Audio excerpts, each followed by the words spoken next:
Sound game song.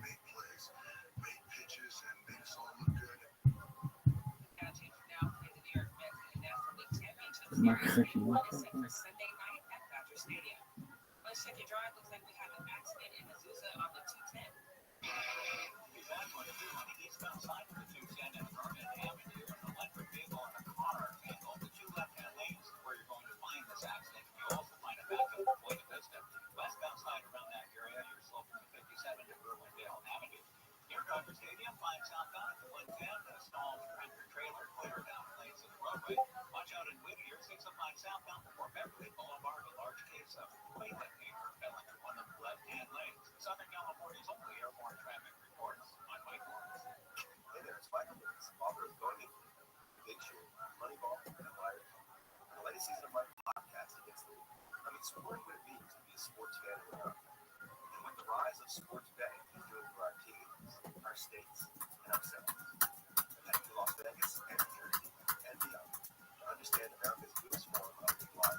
Listen and follow this podcast for free on the iHeartRadio app. Number one for music, radio, and podcasts, all in one app.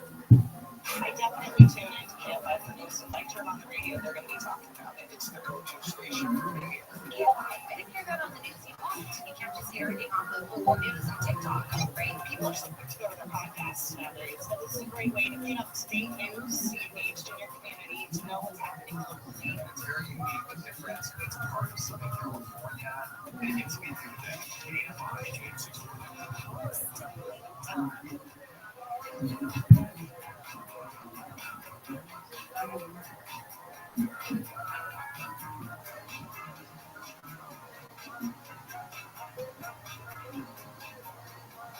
This is him on the lawn, marginal, legal, and vice. I tell you, you have absolutely no case. I haven't had a shade of commercial mortgage loan in about a year and a half with $1,000 line of credit available to me to withdraw at will.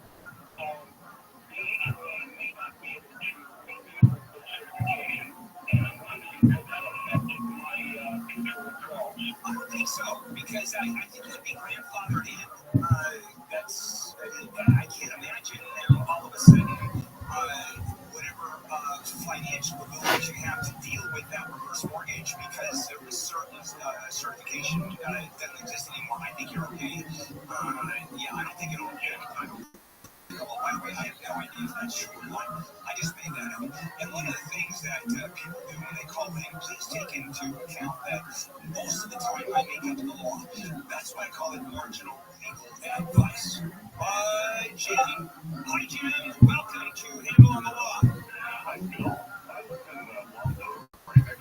oh, yeah. Yeah.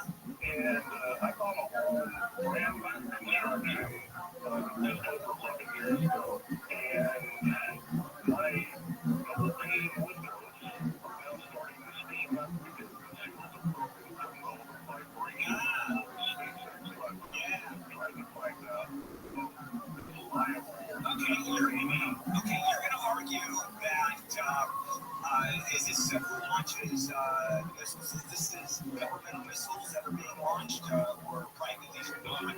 They're both. But the round shapes the most is when they launch the SpaceX. Okay, yeah. All right, now that gets interesting because here's what's going to be said. Let's say you start some kind of litigation. You're going to make a claim with this. And both of them are going to point the finger at the other one. SpaceX is going to go into the government that does that. The government is going to say, let's assume me.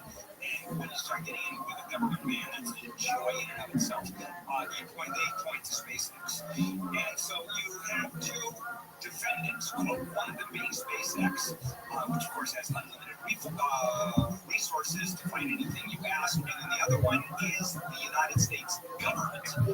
So you make a claim, you'll probably, my guess is you probably aren't going to go anyplace. I mean, the government's going to shut you down. SpaceX will tell you what kind of stand. You have homeowners insurance, I'm assuming, right, Jim?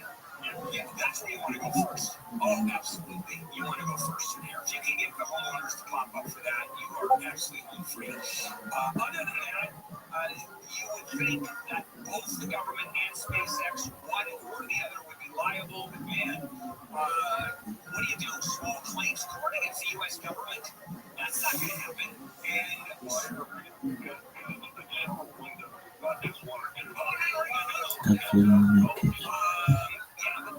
but here's the problem. You can't go to small claims court against the U.S. government. It doesn't work that way. From what I understand, you can't bring them in. I've never heard of the federal government being brought in as a defendant in small claims court because the rules, regulations, federal law, anybody can kick out, for example, let's say you go after SpaceX and you sue them in small claims court. First thing they do is kick out the Superior Court. And now you're looking at Superior Court. And you're looking at all the rules of evidence. You're following the rules of the court. I mean, it's crazy stuff. Make the claim. It's not going to help. To your insurance company and see if you can get that. Otherwise, it becomes not your city. Guaranteed. Angie, hi Angie.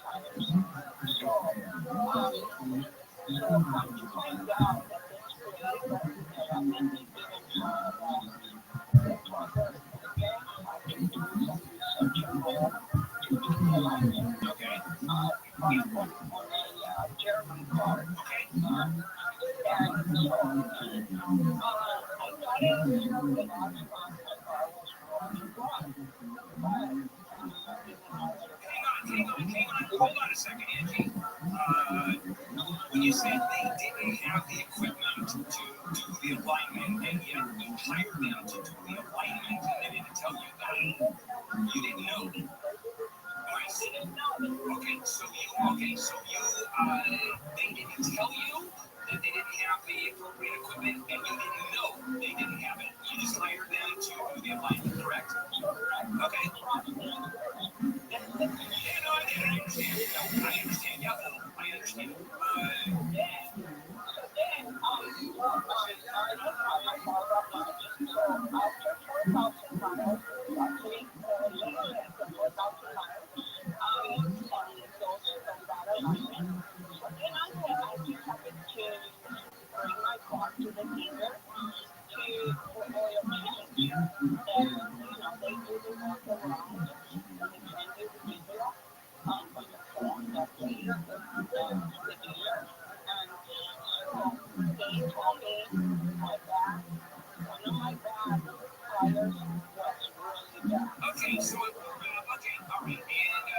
connect the alignment which wasn't done properly to the fact that your tires are worn out, so you're in this shot. Okay, the connection is good. Okay, so what's your question, Angie? No, I understand. So what's your, I get it. What's your question, Angie? The alignment, please. The alignment, please. No, yeah, you can swim both. Yeah, you can argue that. Here's the defense that the dealership has is we just send we refer over to that alignment company. That's what we do. That's what they do. Relationship with it. We don't.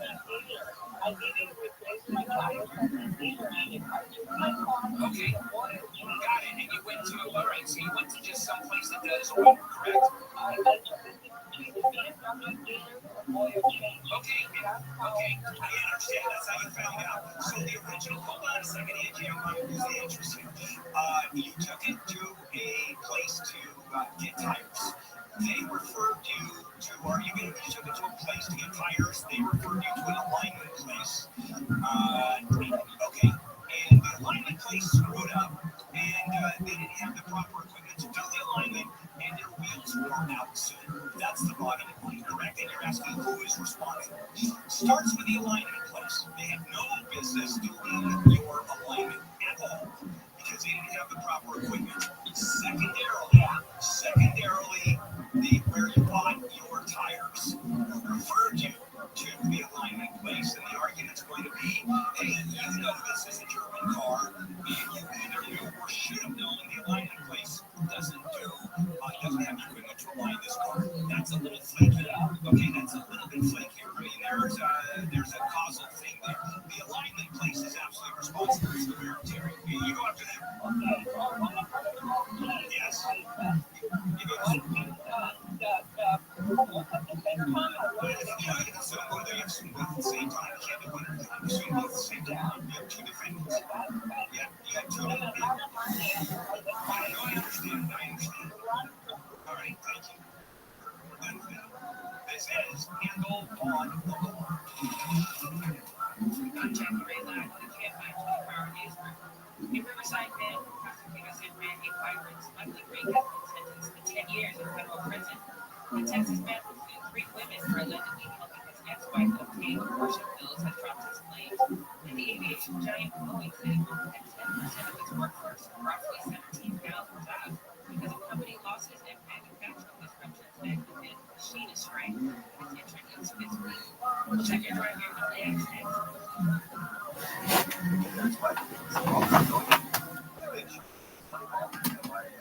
The latest season of my podcast is I'm exploring my favorite sports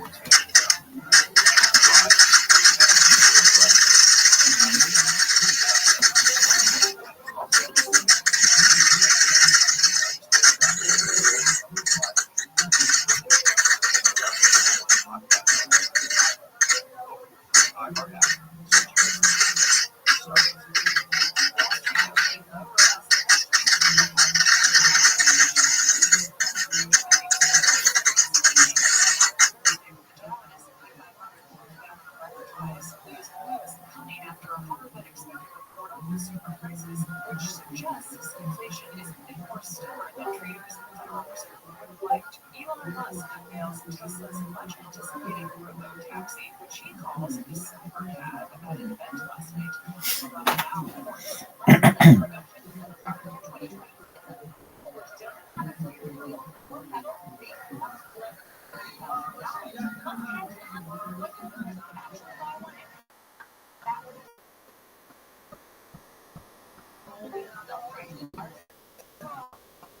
TD Bank, $3 billion in penalties for what they call staggering and pervasive money laundering failures.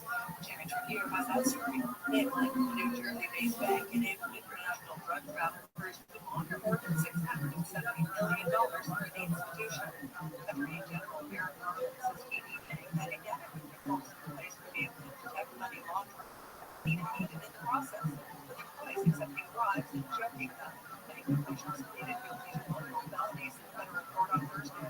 Rothschild says this makes TD Bank the first bank in U.S. history to plead guilty to money laundering. Former President Donald Trump criticized True Speaking to the Detroit Economic Club Thursday, Trump had this prediction for the U.S. Vice President Kamala Harris if she wins in November. Another Trump will be like Detroit. Our whole country will end up being like Detroit if she's president. Governor Gretchen Whitmer responded on X, saying, "Keep Detroit out of your mouth, and you better believe Detroiters won't forget this in November." Mayor Mike Duggan said on social media that lots of cities should be like Detroit and added, "We will do it all without Trump's help." Consumer Business News, I'm Aaron Rao. Kelly Rowland's latest album out today. Music Girl takes a follow-up to Beach Chapel. His 10th studio album features songs like I'm Not Okay and Get By. Kicked off his nationwide New York Broken tour in Salt Lake City back in August. It's becoming an annual Halloween tradition. Duran Duran's Dance with Mom Deluxe is out today. It's a reissue of their Dance with Mom album with 3 additional tracks featuring re-releasing of their 1984 hit on Monday. Duran Duran will also be at Madison Square Garden in New York City October 31st for the annual Dance with Mom Halloween party. Tickets now on sale for the concert from Carolina at Bank of America Stadium. North Carolina natives Eric Church and Luke Combs are helping headline a concert in Charlotte on October 26th.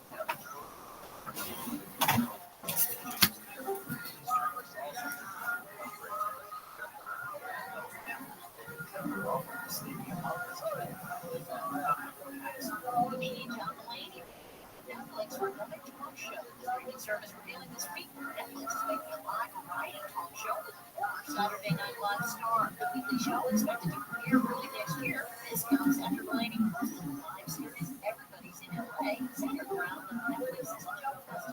That's entertainment. This morning, a developing storm system is making unsettled weather to the Ohio Valley, the Great Lakes, and the Northeast this weekend. Normally heavy rain is possible over southeast Florida. Being anticipated to expand across the south central U.S. As we go through our Saturday, highs into the mid-90s will be engulfing the southern plains. Well above average temperatures will span into the central plains and the mid-Mississippi Valley as well. The next fall cold front to impact the nation forecast across the Great Lakes and the Northeast tomorrow before stalling over the mid-Atlantic. Areas of low pressure developing along this boundary expected to deepen over the Ohio Valley and the upper Great Lakes. Following in the wake of Hurricane Milton, a strong northeasterly flow aided by a high pressure system will expand the potential for continued coastal hazards and heavy rain along the Atlantic. That's your national weather forecast. I'm Jackie Murphy on KCard.com. Seriously, my dealership just fixed the transmission. We all know how people need to go to the wrong place for transmission repair. Made up of over 800 pieces, the transmission is the most complex part of your car. So bring it to the transmission experts at AMCO. AMCO, always the right fix. AA.co. Special financing available. Restrictions, limitations, and exclusions may apply. See AMCO.com for complete details. From Santa Barbara to San Diego, Culligan is the #1 name in water. Filling hydration bottles with the highest quality drinking water to solve problem-free water from every faucet. No sulfurs, more or less, for just $15 a month. Plus, Culligan water softeners and filters are the world's most efficient, 46% more than ordinary systems, with maintenance and salt-free systems too. Start with a free water test to get the system that's right for you. Water you love for $15 a month. CulliganLA.com. Starting stronger starts in AutoZone with battery solutions in the form of free battery testing, free battery charging, and replacement batteries that fit your needs. That's what makes them America's #1 battery destination. Get in the zone. AutoZone. During cybersecurity awareness month, LifeLock wants to give you helpful tips to protect your identity using multi-factor authentication via Lion Defense to help protect your personal information. But LifeLock offers comprehensive protection against identity theft. LifeLock not only alerts you to issues of your personal information, but also fixes issues that arise. Guaranteed. Protect your identity today with a 30-day free trial at LifeLock.com. Use my play as the promo code for terms and apply. I know the weight of the world seems to rest on your shoulders. Sometimes life seems like it's full of confusion and chaos. I reassure you, I am the Jesus Christ Show. Tomorrow morning at 6 on KMR AM 640. Stimulating talk. If you're injured and need a lawyer, go to handleonthelaw.com. KMR AM 640 with more stimulating talk.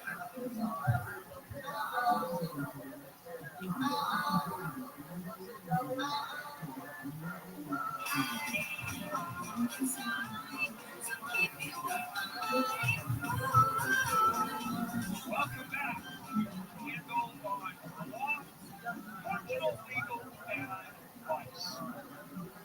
Hi, Sarah. Welcome to Handle on the Law. Okay. Hi, I was wondering, my husband passed away and in his will he left everything to our 8-year-old daughter in case of need of an executor. But I'm his wife and I was wondering if in the state of California I'm entitled to like anything after probate during 32 to almost 3 years. Yeah, it depends. There's a lot of independence in this one. When the property they own, was it all his? Yeah, so it was under his name. Okay, what was all of it? Was, for example, what was left? Money, property, stocks, what? Property, about a $1,600 house that we purchased when we were married, and then there was also about $4 million in stocks, and then the heating water house, they said it was a POD, so I have access to that as the mother of our child. So, All right, let me ask this. The property that you mentioned, one of them were the house was purchased during your marriage? yeah, Okay, and it was in your husband's name, correct? correct. Did you pay for any of it? Did you come up with any down payment? Did you have any? Were you working? Yes, they worked for his company. He was a doctor in the house. Before that, he put me as the owner of the house, and we sold the house. Okay. And we used the money to buy the property. All right. Sarah, let me ask you. You say this is 3 years later, and probate is already done, and the money's been distributed? No, not yet. He's still going on right now. Okay, good. All right. The kind of money you're talking about, and based on what you're saying, when you hang up on me or I hang up on you, you should literally get hold of a probate estate attorney like that this minute. Because Yeah, I have one already. It just keeps dragging on and on and on. they get another one. They get another one. I get another one. Okay. Let's get another attorney. Is your attorney charging you, or is it contingent? Yeah, he's charging me already like $30,000. Wow. Talk to another. Okay. Yeah. At this point, you've got to talk to another attorney. Now, it could be that you say he's dragging this out. Probates are notoriously slow. I mean, they can go on for years, literally. So, yeah, I know it's a drag, but so you want to go get a probate attorney, look at least get a second opinion from someone else. Because if it's been 3 years and nothing has happened, Yeah, they just asked me, I need to make some repairs to the house as well. And so I'm not too sure like how to are you living in the house? Yeah, I mean, my kids when he left the house. Wow. Okay, yeah, yes.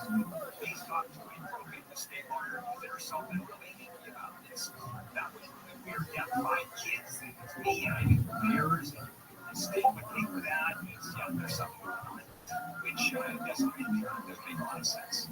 Marty, hello, Marty.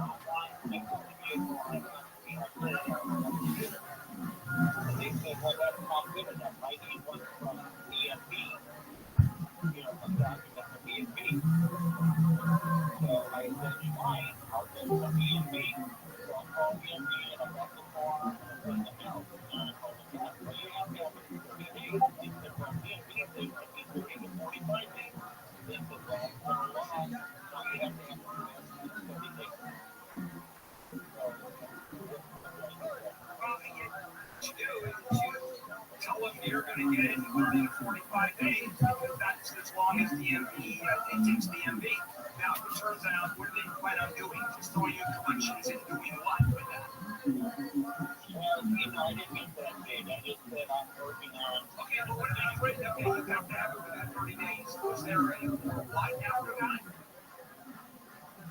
No, I didn't ask them when, I'm not for them. I'm just getting upset. I didn't really want to hold it to just make it work. I'm working on it. But yeah, I'm just trying to Just go back and let them know it's going to take longer than 30 days. That's it.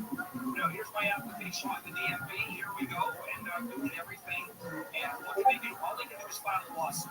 They can ding your credit and they can file a lawsuit. Now, if they file a lawsuit and you come up with it in 35 days, the judge is going to get very angry with them, especially if you're letting them know what's going on. If they ding your credit, it's a little bit iffy because it says, 30 days, that's our policy. You have to have it. You came in at 31, and there are people out there that if you're 10 minutes late, they're going to nail you. And you're going to try to fight it. Hey, it had to be 9 o'clock on Friday morning, and you came in at 9:08.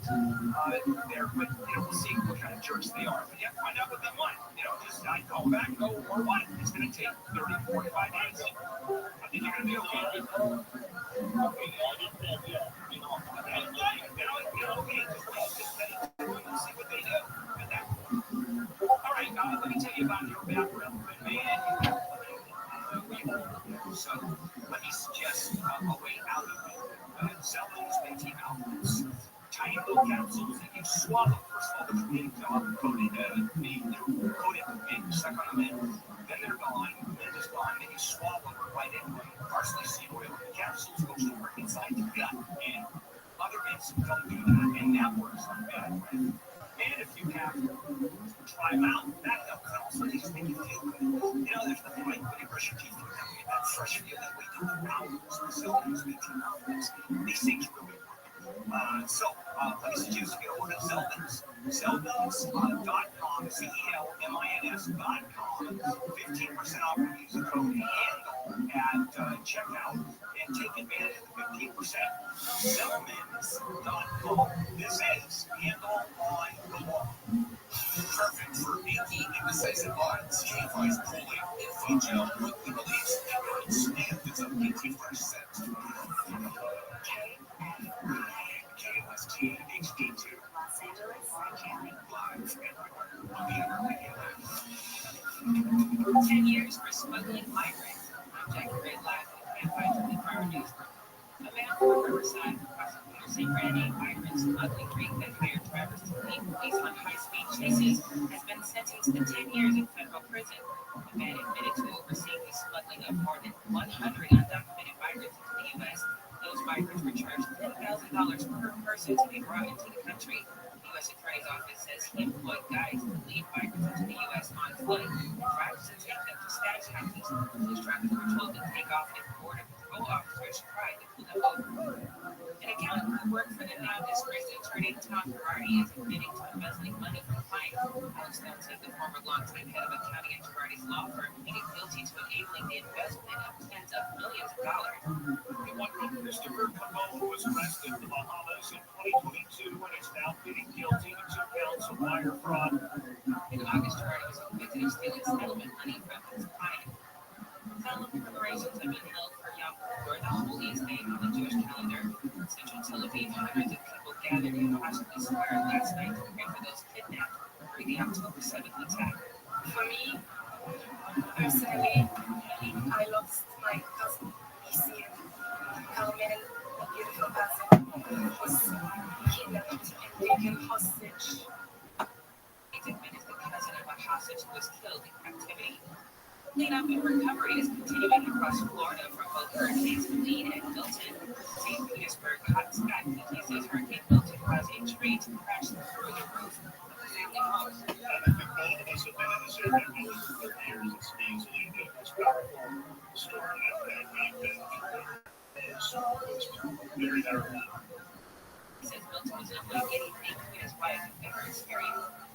LA has settled a lawsuit with Monsanto over the sale of man-made chemicals found in local waterways. City Attorney Attorney's Office says the agrochemical company has agreed to pay $35 million. The City Attorney's Office sued Monsanto in 2022, alleging that despite knowing polychlorinated biphenyls, or PCBs, are harmful to the environment, public health, and wildlife, the company continued selling them while claiming they were safe. Rental property developers and advocates for affordable housing in each new project. The City Council passed an ordinance 522 that requires rental developments with 35 or more units to include 7% low income and 3% very low income units. Anaheim Mayor Ashley says he will help middle income families.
The free iHeartRadio app is #1 for music, radio, and podcasts all in one. Discover a new podcast from our library of hundreds of thousands of titles.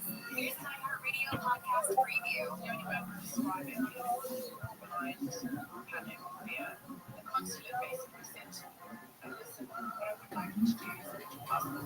This podcast is brought to you by Onnit.com. Go to Onnit, press in church, and get 10% off their tremendous supplements. Number 2, the smarter choice. Get a great shave at a great price, conveniently delivered right to your door. Dollar Shave Club. And right now, Dollar Shave Club is going to give you a deal of a lifetime. The new members get the first month of executive razor with a tube of the Dr. Carver's shave butter for only $5 with free shipping. Go to dollarshaveclub.com and press church. Number 2, let me explain something to you. These days, you can practically get everything on demand. Like our podcast, listen whenever you want, when it's convenient to you. So why the hell are you still going to the post office, dealing with their limited hours, when you can get stamped postage on demand with stamps.com?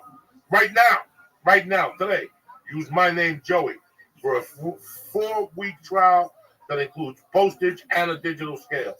Go to stamps.com right now and press in Joey. Welcome to the church of what's happening now. I love it. Monday, June 5th, cocksuckers. Uncle Joey's in your living room. Ralphie May's here. Lee Sayette's here. Lion Jew. Let me explain something to you. The weight limit in this room is definitely over. I'm taking the over. Here we go.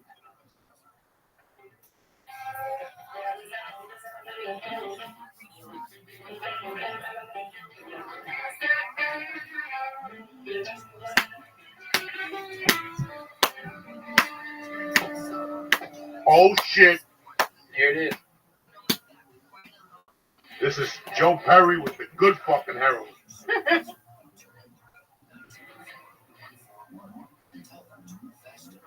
Set you free. No one knows a way but maybe me. Oh shit. Here we go.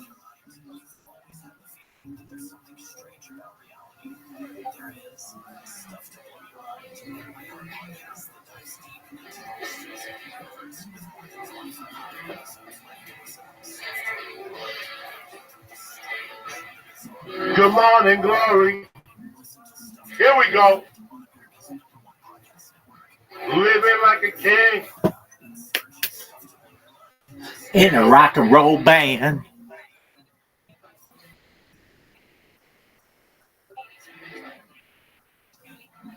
Are you fucking kidding me or what? Break out the gorilla biscuits. It's the church that was happening now. What's happening, you bad motherfuckers? Happy Monday. Happy Tuesday. Uncle Joe here. Direct from Havana. I got my main man, Rabbi May. Hi, everybody. How are you? And I call him Rabbi May because that's what he sent the invitations after his wedding. They took the wrong name out, Rabbi May. My ex-wife is dyslexic, and she proofread it, and I didn't care. Yeah, good. I'm Rafi. Lisa, what's going on? Everything good in your world? Everything's great in my world. You got your little crip shirt on tonight. You're ready to get shot by a blood. It's your type of night. I'm not living where blood you're hanging out. Doesn't matter. They'll hunt you down with your luck. You'll probably go to fucking Auntie Chang's Dumpling Palace. You'll end up with fucking ribs and chicken. What is that? Auntie Waffles over there on Sunset. Oh, Grip will see you with your nice little fucking blood will see you with your nice little grippy shirt. They shoot you right in the Iranian beard. What are you gonna do? You know what I'm saying? All you can do is keep plugging along. What's going on, Ralphie May? You looking good? You're feeling good? I'm feeling good, Coco. I'm doing good. I just got back from Denver. It was tremendous. That place is on fire. It's great. The weed was too good to smoke, and it was too good not to, Coco. I can't lie to you. Did D in Colorado come back? Yeah, no, he's back. Wasn't feeling no good. Yeah, D is the best. I tried to get him out there, and I tried to get him a hotel room, and my hotel was sold out. And then I've been trying to get him to Vegas, and I want to get Tammy taken care of. Tammy's coming, but the problem is that I'm not there. You're not there. I know. So I gotta give her a call. I was gonna call her last weekend and say if she wants to meet up with us, maybe here, Yeah. over here, or maybe there was another place I was thinking where you'd be there, and I could go that weekend and hang. Well, I've got a big residency now. I mean, they've extended me, Coco, for another couple of years. So they did? Yeah, it's the first time they've done that in over 20 years. You happy? Yeah. I got a great house. I got a swimming pool. I mean, a hot tub, swimming pool right there. I walk out. It's high walls. Nobody can see anything. Walk out my shorts. Okay. While I got breakfast cooking, jump in the pool. It's 100 degrees.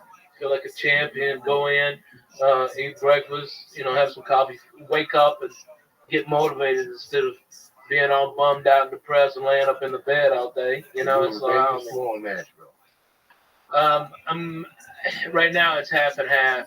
I've got to sell my house there, but I'm gonna buy some land. My house is doubled in price in like 8 years. Nashville's booming, and so I'm gonna buy like 10 minutes outside of town. And it's a 10-minute drive as opposed to a 3-minute drive. I can do it. I can do it, man. It's land and keeping. Dude, let me tell you. 40 acres. Tornado comes, you check into the motel. Stop. I'll be 20 feet underground. I'm going to build me one of them fucking bunkers. Okay, yeah. I'm going deep. Man cave with certain oxygen and shit. Shut that fucking I'm fucking sorry. Everybody's hit me up. Go on there and fucking love you. It's, you look good. I feel good, Coco. You know, we were I feel talking, good. we were talking about divorce when you walked in. Yeah. What I had gone through. You know, we were talking about like the separation was easy for me because you don't know you want to be free till you're free. Right. People really don't know they want to be free till they're free. They think Right. something's going on, things are not clicking, you know, you're feeling kind of sluggish, but maybe it's a situation you're in. Right. You know, so nobody knows they get a divorce till they're getting divorced. And you go, Jesus Christ, thank God. I'm getting divorced. Yeah, you're not final yet? No, not yet. When Not is yet. it finalized? I don't know. That's as soon as it gets done, it's done. It's another 100,000. Probably. Paperwork, yeah. Probably. It's That's all on the bills I get, dude. Another 60,000 here, 70,000 there, 85 over here. I mean, there's 6 lawyers involved in 2 states, so I mean, it just keeps on adding up. But you know, look, I married a great girl. She's a great mom to my wonderful children, and God bless her. That's all you can do. That's all you can do. I want her to find love and be happy, and just go about her business. You know. I wish I wanted that for my ex-wife. You know what I'm saying? Sorry. I wish I could be positive for my ex-wife. First of all, I don't say what I want for it because you never put it out there. It's like throwing a jab and leaving yourself open. I just leave it in God's hands because, you know, at the end of the day, I'm here. Yeah. And the best revenge is success, you know? Yeah. So I took me years to learn that, to come to terms with it. So now I don't bother nobody, dog. No. I don't bother nobody. I really keep it as light as I can. Yeah. I was telling you that when you walked in before that at times.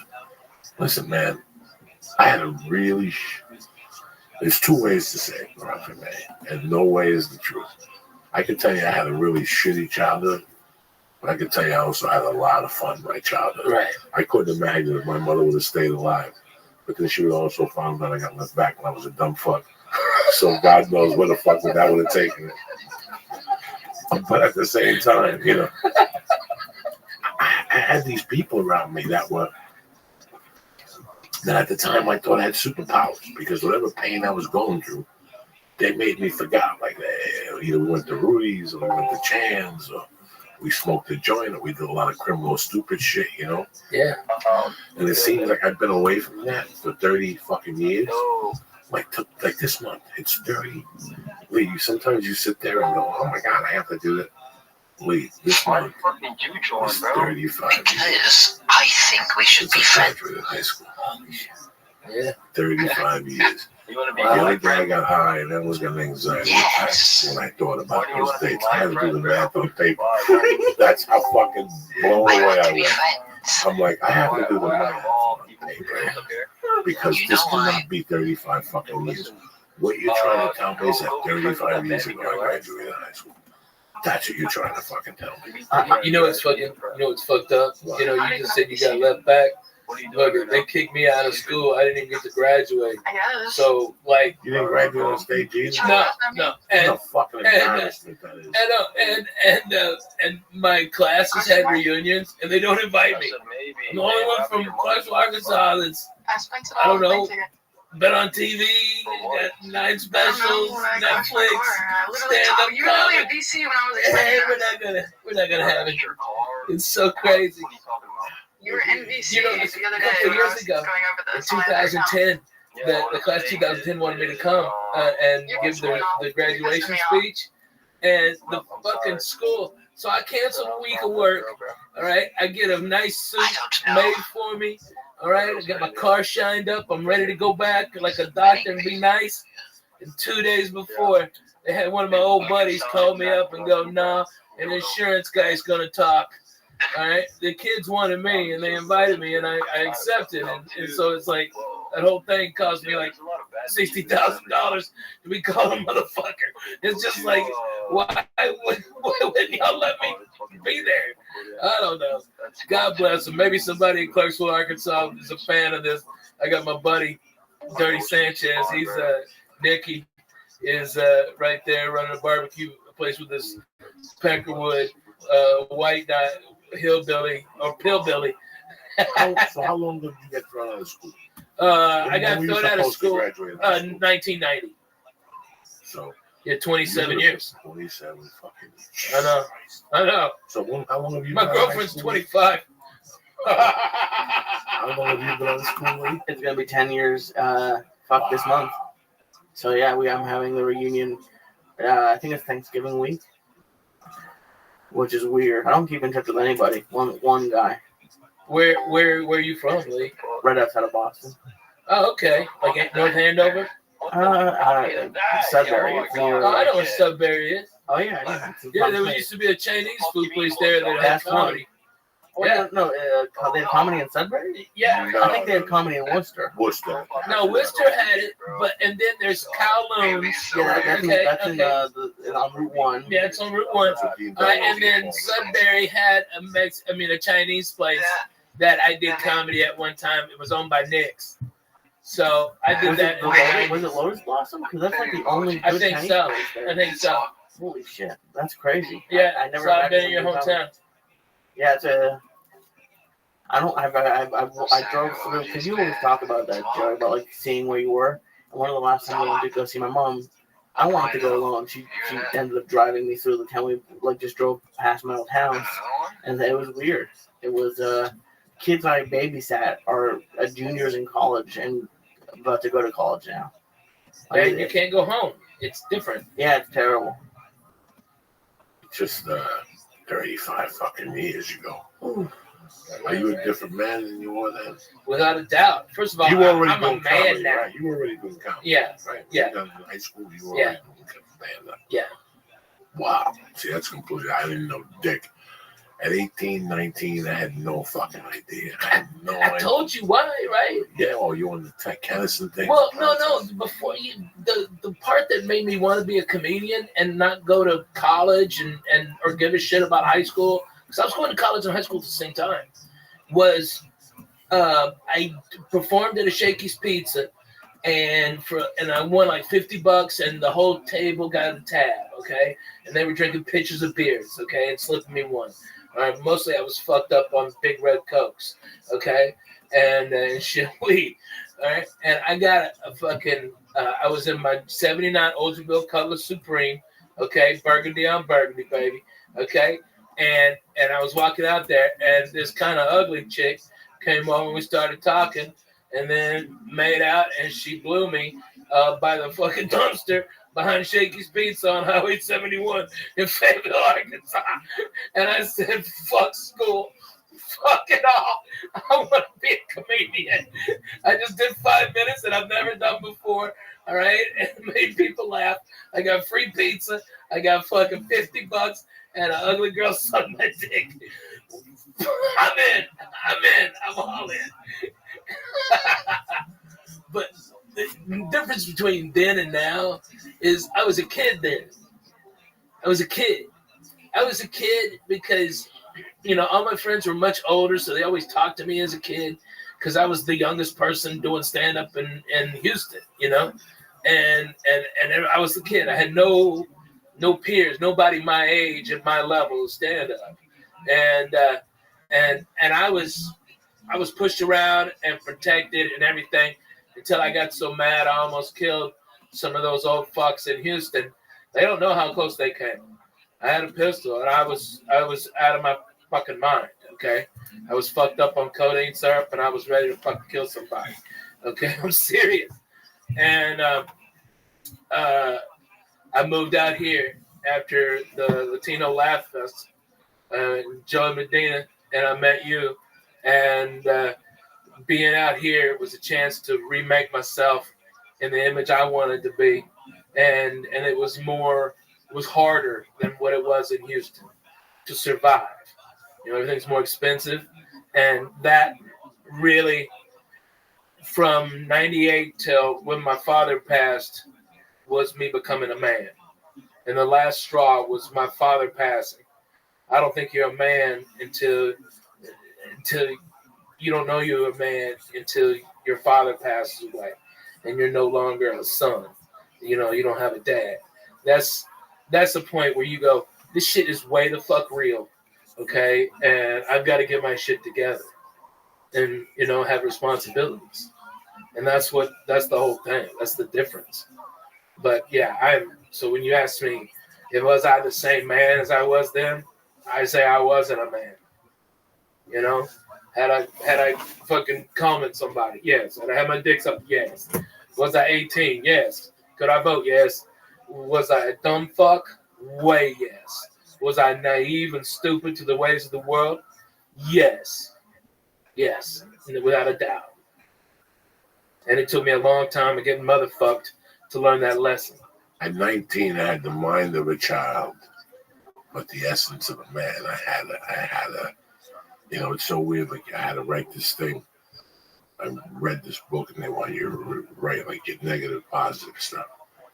And I wrote, there was a thing like how insecure I always was, but confident at the same time.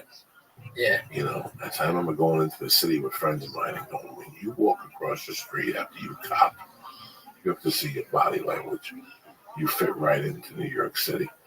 I never understood about that till a couple of years ago, what he was saying, But at 19, I had the mind of a fucking child, but the essence of a man. I already had the fucking, like, by 22, I already had the answer. Where a lot of people...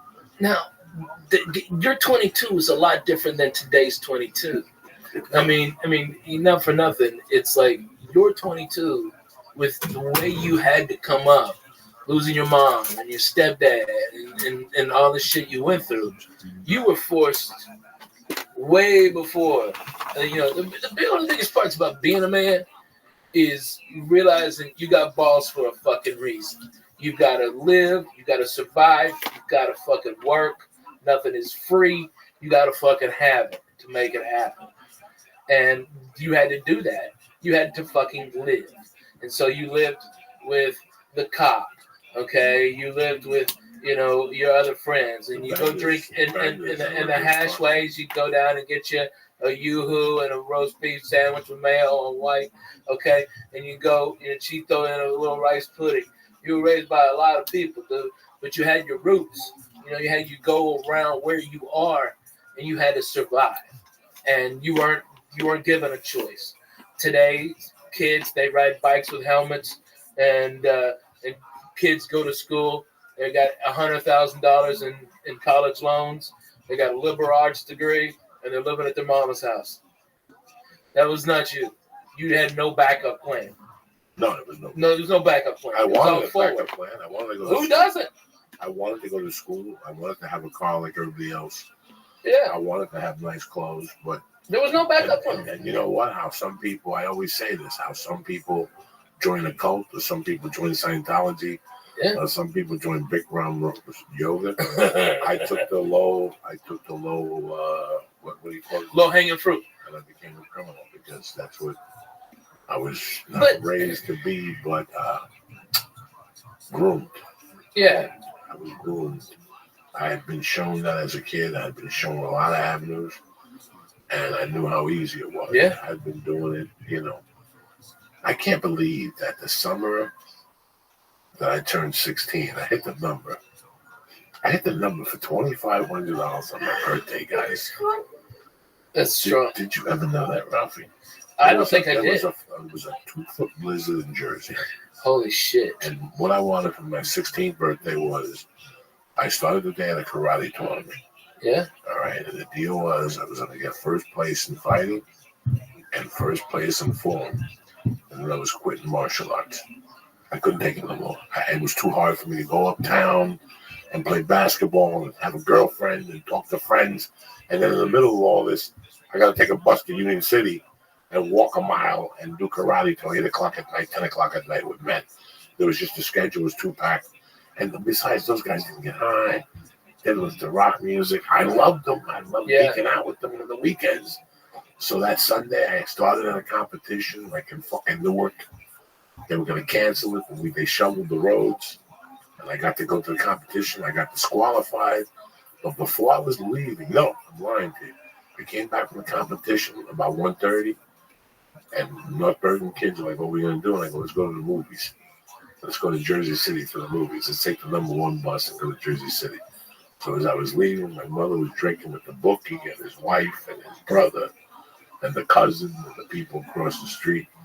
And my mom looks at me, she goes, he wants to give you a present. He wants you to put $5 in a number. What number you want? I got 219. And I just left. And I didn't even fucking think about it. Oh my God. And I went to the movies. I bought sporting goods in Jersey City, right across the street. I used to buy sporting goods in those days. They're probably still there. In Journal Square, from where the dude who blew up the World Trade Center the first time, the blind guy, that was his office. Sheikh Khalid. Shake, whatever his name is. But I walk in the fucking door. Me and my friends got to take off our shoes. And my mother hugs me and goes, "Congratulations, you hit the number." I go, "Come on, guy, what did I win?" And she goes, "For $2,500. Wow. So I gave him a $500 tip. That's nice. I gave my mother $500 and I kept $1,500. And the deal was I'm supposed to put it in the bank. Fuck you. Yeah, right. I took a nickel out of that motherfucker and started buying acid every weekend. Up in Pittsburgh, doubling my money, tripling my money every week. It was ridiculous. I was living like a fucking prince. As long as I had that acid, I always had $200 cash on me. Yeah. Because it was an $85 investment and I was getting back $300. So I was making $215 on every 100, Jack. I would sell 100 in 2 days, Lee. When you're fucking 16, you're making $215 every 2 days. How many hits of acid would you buy? 100 for $85 and sell them for $3. And then, but did you ever think about like what transporting 100 hits of acid across state lines would? Not one time. Oh. And I can look you in the eye and tell you that not one time. I knew I was going to sell this from North Bergen to high school kids. It was a bubble. I was completely safe. Completely safe. I would sell Black Beauties. I would sell ups. And I dabbled a little bit of weed. A friend of mine, Joe, would sell me a quarter pound for $200. And I'd sell an ounce for $100. So you'd make $200 right off the fucking top. I usually make $150 and smoke pot like a savage for a night with my buddies. Show up with a bag bigger than your fucking head, Lee. Jesus Christ. Oh my God. That hustle has been taken away in this country. Yeah, See, that was a hustle. That was a way of life. Guys like Ralphie, neighborhood guys, they figure out a way how to make a great living and not bust their hump. So what they would do is they would fucking get a job that they worked 8 months of the year, but in June they were guaranteed laid off. They would collect unemployment till October, and the whole summer, how do you think they lived? They got $450 a week cash from unemployment, plus you made $1,000 a week, either booking or selling something. Remember, Lee, you could buy 100 Quaaludes and sell them at the bar in one night. Wow. So it was $200 for 100 Quaaludes. I don't think I could. Lee, all you got to do is take a piece of this Quaalude, break it in half, and eat it. Put it in your pocket. You come to my house at 6:30. You come to my house at 8. This is how quick it was, Lee. I swear to my mother's name. I swear to my daughter Mercy. You come to my house at 8:30. I give you 100 Gorilla Biscuits, right? You don't have to wrap them in aluminum foil, nothing. Just put them in your pocket. I saw it done. I saw guys way dumber than you. I don't mean that way. I know guys that are completely idiots. You're college educated. You just wouldn't know. I have an arts degree. Your body language would give it up. But I know guys like you. Right. Oh my That God. would live at home with their mothers. On Friday and Saturday. On Friday, I'd see them at 8:30. So Quaaludes. You give them 100 Quaaludes. They go to a bar and they buy the half. A guy like you would just buy the half a Gorilla Biscuit, put it in your pocket. And pretty soon your eyelids start to close like that, and people would know. People would walk over to you and say, "Lee, what are you holding?" That's like an open sign. And you just tell them right off the bat, "I got Lodi." Who wants to go to Lodi? Because Lodi was a place in New Jersey. I had an Aunt Marty Bell in Lodi, Texas. Okay, Okay, that's so funny. So they used to call him Lodi. Lee, if it was a Friday night and people were doing blow at $4 a piece, everybody who would come to you would give you a 20 and take 5 from you. You think of the look of it now? Yeah. Nobody would come to you and buy one Quaalude. So 5 people buy. You wouldn't even believe it. You'd be back, and once people knew you had Gorilla Biscuits, good ones, on the weekends, Thursday, Friday, Saturday, shit. All you have to do is go to 3 neighborhood bars. You could Uber in between those bars and just drop 60 to 70 off at each bar, and go on your way. Make your profit. See a guy like Ralphie and go, Ralphie, you want to make an extra money here? I'm going to give you this for $3 a piece, sell them for $5. Ralphie's a dog man and fucking Jazz LaRue. And you leave the last 30 with Ralphie. And you just made yourself 400 fucking bucks. Maybe even 600 because you sold 300 of them. That seems a little too easy. That's how easy it was. That's how easy it is. Get the big edge. I'm looking for it. I know. It's around here. There's a fucking bee in here. It was so crazy when you think about it. And am I ashamed of this, Ralphie, man? You know I can't lie to you. No. But there was a time I was under the fucking credit card due. And I still, to this day, out of all this shit I did, there's two things that I sit back and giggle and go, how the fuck, not hula hands, the ground round and Sundays. And I look at you as a man. Ground round. And if you don't believe me, you call George Kaladinsky right now. And that's my witness. All right? I took George to the ground round. The way I've been walking, you hungry? Yeah. Come on, let's take a ride. I'm walking to the ground round with you. Get what you want, something. You get the soup, the chili, give him wings. How many wings you want? 6, give him 12. You're like, look at Joey. And all of a sudden, like, the tab would come. I go, thank you. And I go, start walking. And you go, why? We ain't paying for this. And then you're fucking accomplice. Do you know how many times I did that? I think I did it 3 or 4 times in Georgia. With Georgia, you made him your getaway driver. Oh, yeah. Without him knowing it. No. In those days, there was always a by the way. I would give you what you're looking for, but it ain't going to come easy to you. You're either going to give me a ride, a shirt. I got to take a shower at your house. I got to do something. Yeah, boy, but the turn down. Oh, my God. Yeah, fuck you. You got to give me something. Nothing ain't cheap in those days. I'll give you 20 Quaaludes, but listen, we're going to go to the Bronx. You got to wait outside this black neighborhood and keep the car on go. You know what I'm saying? Keep the car on go. Lock the windows. Keep it on go. Don't open the window for anybody. Oh, I was You don't need no air right you now. You don't need no air. Mind your fucking business. You have no fucking idea how easy it was to make a living. But I would go in 85, I was the worst I ever was.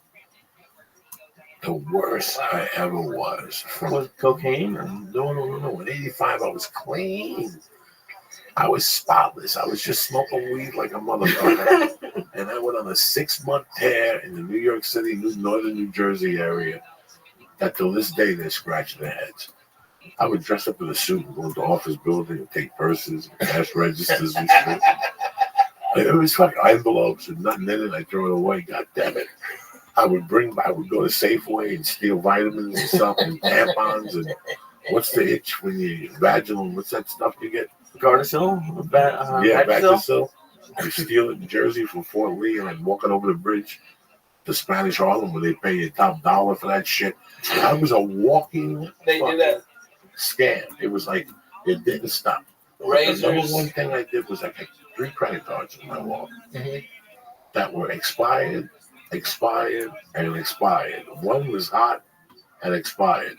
And I got away with this for 6 months. Well, that's when they just did the paper. 3 times a week, Lee, I would eat at a fine restaurant, a tremendous lunch on the for free. I always left the cash tip. I think I was never a piece of shit then. They invented cameras because of you. I think because of people like Lee. You gave them your card that was under $50, and it was the lunchtime crowd. Your restaurant had to be packed. Yeah, it had to be packed. If you went in there when you went, they can't look at it too long. They couldn't look at it too long.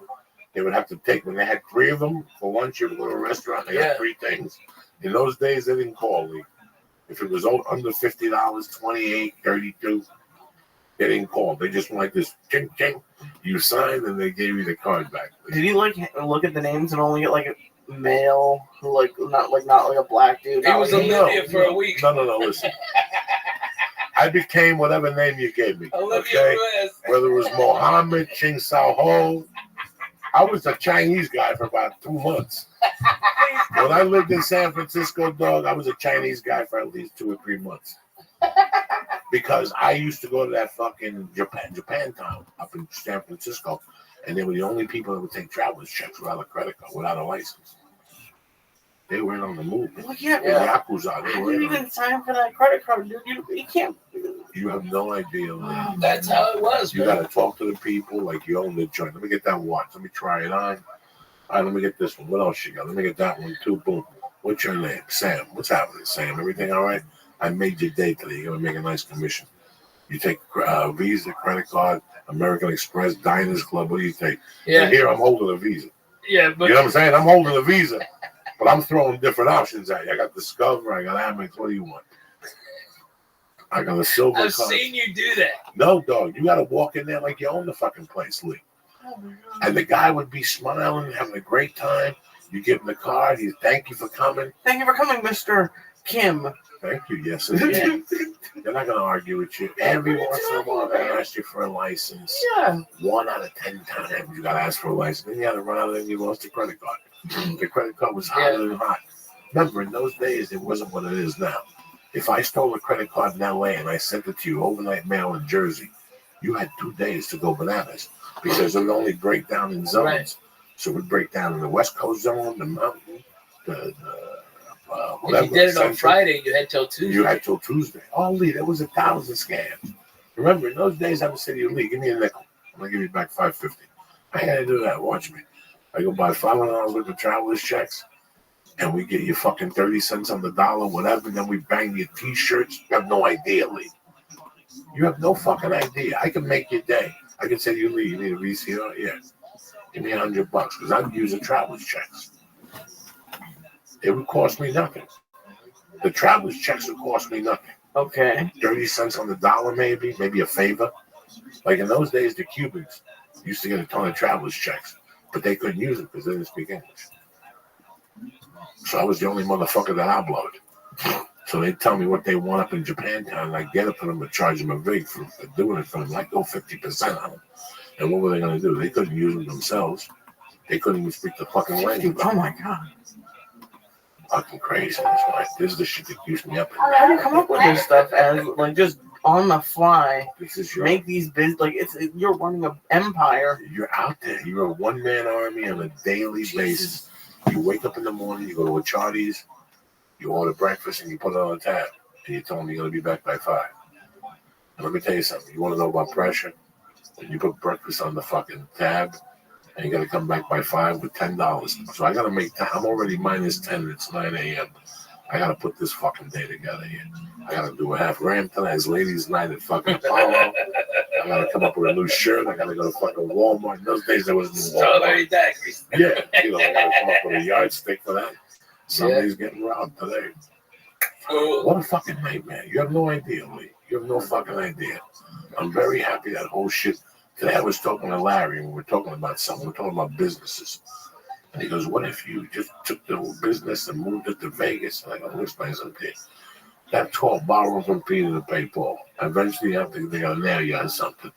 They're going to realize you don't live in Vegas or some bullshit, and you're going to go away. That was me 35 years ago. Yeah. Fuck it. Yeah, let's do it. Who gives a fuck? With no repercussion at all. It's the repercussion that fucking kills you. Right. Yeah. I had, when I moved in, I didn't transfer my electric. It was just on. I had it for like a year and a half, and they just turned it off one day. I had to go in and pay. I think it ended up being like $1,400. Oh, yeah, no, Jesus. You know, it's funny how. Poor Matt Becker. I quit high school that August, like that August before my senior year. Yeah. Yo, what up, Pim? What am I going to do with my life? Like, I was at that point, I go, what am I going to do? I go to school. Yeah. I go, this is a job. It's union. They promote from within. Right. These guys make money. I knew all about this company because I had worked for a lumber yard that was a Masback Century hardware chain. This was the warehouse. So I would talk to the guys that delivered all this shit, and they were telling me how much they enjoyed working there. And one day I realized it was down the block from where I was living. And I went from being a daytime shift guy to a nighttime loader. So I said, what am I going to go to school for? I'm making $15 an hour. This ain't bad at all. I could do this forever. This takes me fucking 4 hours a night. And you know what, bro? I went back like in November, and I pegged it out. I tried to do all the credits, and they came back to me and they said, you're not going to graduate on the stage. And I said, then what the fuck am I doing this for? Yeah. And I don't get invited to anything. I know. Nothing. I know. Nothing. I said, listen, guys, I'm over it already. Like, I know, right? It's like I have to be over it. I miss a lot of those people. First of all, no, but I talk to a lot of those guys. Yeah, I don't. See, I talk to a lot of those guys, especially now, lately, the last few years. In fact, I want to give a shout out to my buddies having open heart surgery fucking Wednesday. If I didn't have Brea this weekend and my wife didn't pick, if my wife didn't pick Tuesday, tomorrow to fly, I would have fucking flown back to New York at least Monday. Yeah. This guy went to my mom's wake. Wow. Like, I go back that deep with Steve Villo and his family and shit. So I'll be praying for him on Wednesday. Open fucking heart surgery. Plays in the band. Went home one night. I get rushed to the hospital. His heart was beating too much. Don't do drugs. Yeah. Hasn't done a drug in 20 fucking years. And it happened again. He had an episode again. So they said they have to do something to his valves. So wow. But I was all 4 years with that kid. That's fucking amazing. 35 years. And guys, you listen to this podcast, you're like, what the fuck's Joey talking about? I'm going to tell you what he's talking about. It goes fast, motherfuckers. It goes way real fast. Real fast. I know next year I'll know Ralphie 20 years, right? Yeah. 98. That's how fast this motherfucker knows. I know Ralphie from an apartment to getting a dog, to getting married, to having a big house, to having 2 kids, to having 2 houses. And a bus. And a bus. Now back to one house. Now back to or no house. It's fucking Reno, Tahoe, and back to the ghetto. I'm so lucky, dude. No. The guys at Caesars are just treating me super nice now. You know, I mean, it's phenomenal. They're class acts. You know, and I can't be mad the way I'm being treated or nothing. I can't even gripe. Oh, listen, brother. And like I tell people all the time that you said it when we were talking earlier about there's no escalator to the top. You know, you're not getting paid right now. You're getting paid for the shit you did when you went up to Visalia and your fucking keys fell down the elevator. Oh my God, I remember that. Okay, and you had to get, who does that happen to? Lee, who does that It happened to me. Yeah, you go to a fucking gig, you did a great job, you spent the night, you wake up the next morning, you go to the fucking elevator, you go, oops, your keys go down that one little crack. That crack. And I heard they held for like a minute. Yeah. I heard they held. By the time you bent over, you shook the elevator. I could see them. I could see them going down as it hit the light of every elevator. So I saw them, and I could see them down at the bottom. And I'm just like, I got hit by a kid who was coming in from the swimming pool. Okay, and I had the keys in my hand, and I got hit by that little girl and on my hand, and boom, they just right in the middle. It took 2 years, but the Hilton there or the Marriott, whatever it is, they gave me my keys back. But luckily, I had an extra key in the car, so all I had to do was get it over. And it was Saturday, and they couldn't get an elevator guy. No. I mean, there was 1,000 fucking by-the-ways. Yeah. And that's why I tell, everybody, like young comics, at the end of that book, there's some dude, and I was with my family. And on the way out, he goes, I've seen you at the Comedy Store. I just got into it. I've been doing it a year. He goes, what is it? What is it? Can you tell me? And I go, time. Yeah. Time and mileage. If you do 8 fucking open mics a night, I guarantee you 20 fucking years from now, you'll fucking get paid. Because that effort will not be fucking gone unnoticed. Right. Trust me, I'm telling you. You'll know, too. You'll know. Sometimes they give you a check, you look at it, you go, that's for that fucking time I finger banged that Indian chick in Twin Falls, Idaho on a triple run. Yeah. Triple run would send you to all these that sounds like fun, though. Why is that? Why are you getting paid? You know what, bro? Triple runs, Lee, if I had the time, I'd go do one. I would take you on a 2-week triple run and hire you as the chauffeur. Just so you see. You know what? You would tap on the third night. No, I love it. I would love it. You know what's great is I can do them now. I did one basically earlier or last year, but I did it in a bus. A lot. Yeah, but it was a bus. It was great. It was great. I guarantee I wouldn't quit. I mean, Lee, this is. But you're in a car and you're driving 12 hours. 12, Lee. And then you're driving, and then the next day you gotta get up and drive another 12 hours. And then the next day you drive another 12 hours. And then the last day you drive an hour. And the Thursday, you've crisscrossed where you're gonna be. Like you're gonna. And then you have to come back. Yeah, to that area. Yeah. You're in Wenatchee. It's crazy, Lee. And then you're in Missoula, and then you're in Yakima. But Yakima and Wenatchee are only like 80 right miles there in apart. Washington, Missoula, in Montana. Fucking Montana. Lee, it's fucking crazy. Then you got to go to Lewiston. And then you got to go over to fucking Oregon, and you're in fucking Coos Bay, and then the next day you're in Spokane. You're like, I drove through Spokane 5 fucking times. Coos Bay, I forgot all about Coos Bay, Oregon. Man, how good is the fucking crab meat there? Jesus Christ. No. Lee, I started one from Houston that took us into somewhere in Idaho. And then we got up the next morning because there's some days you drive 8 hours. There's something, because you got to remember, we got to do a show. So I get off stage at 11:30. You got to have a drink. They pay you. You got to talk shit. These people don't see civilization. They don't see anybody. You're the biggest thing that's coming to their town since fucking the guy who shot the president came in there. Since Steve Prefontaine. Yeah. No. It is crazy, Lee. And God forbid if you do radio. Like you usually go to some college station and you do radio in those towns, they'll come out. Yeah. You really live in California? What's that like? So you got to talk to them, Lee. So we're getting back to the room at 1:30. We're up at fucking 7. Driving 10 hours to 5:30. Get to the hotel, take a shower, eat, do the fucking show, go right back to bed, and fucking do it all over again. Hopefully we catch a 6-hour drive.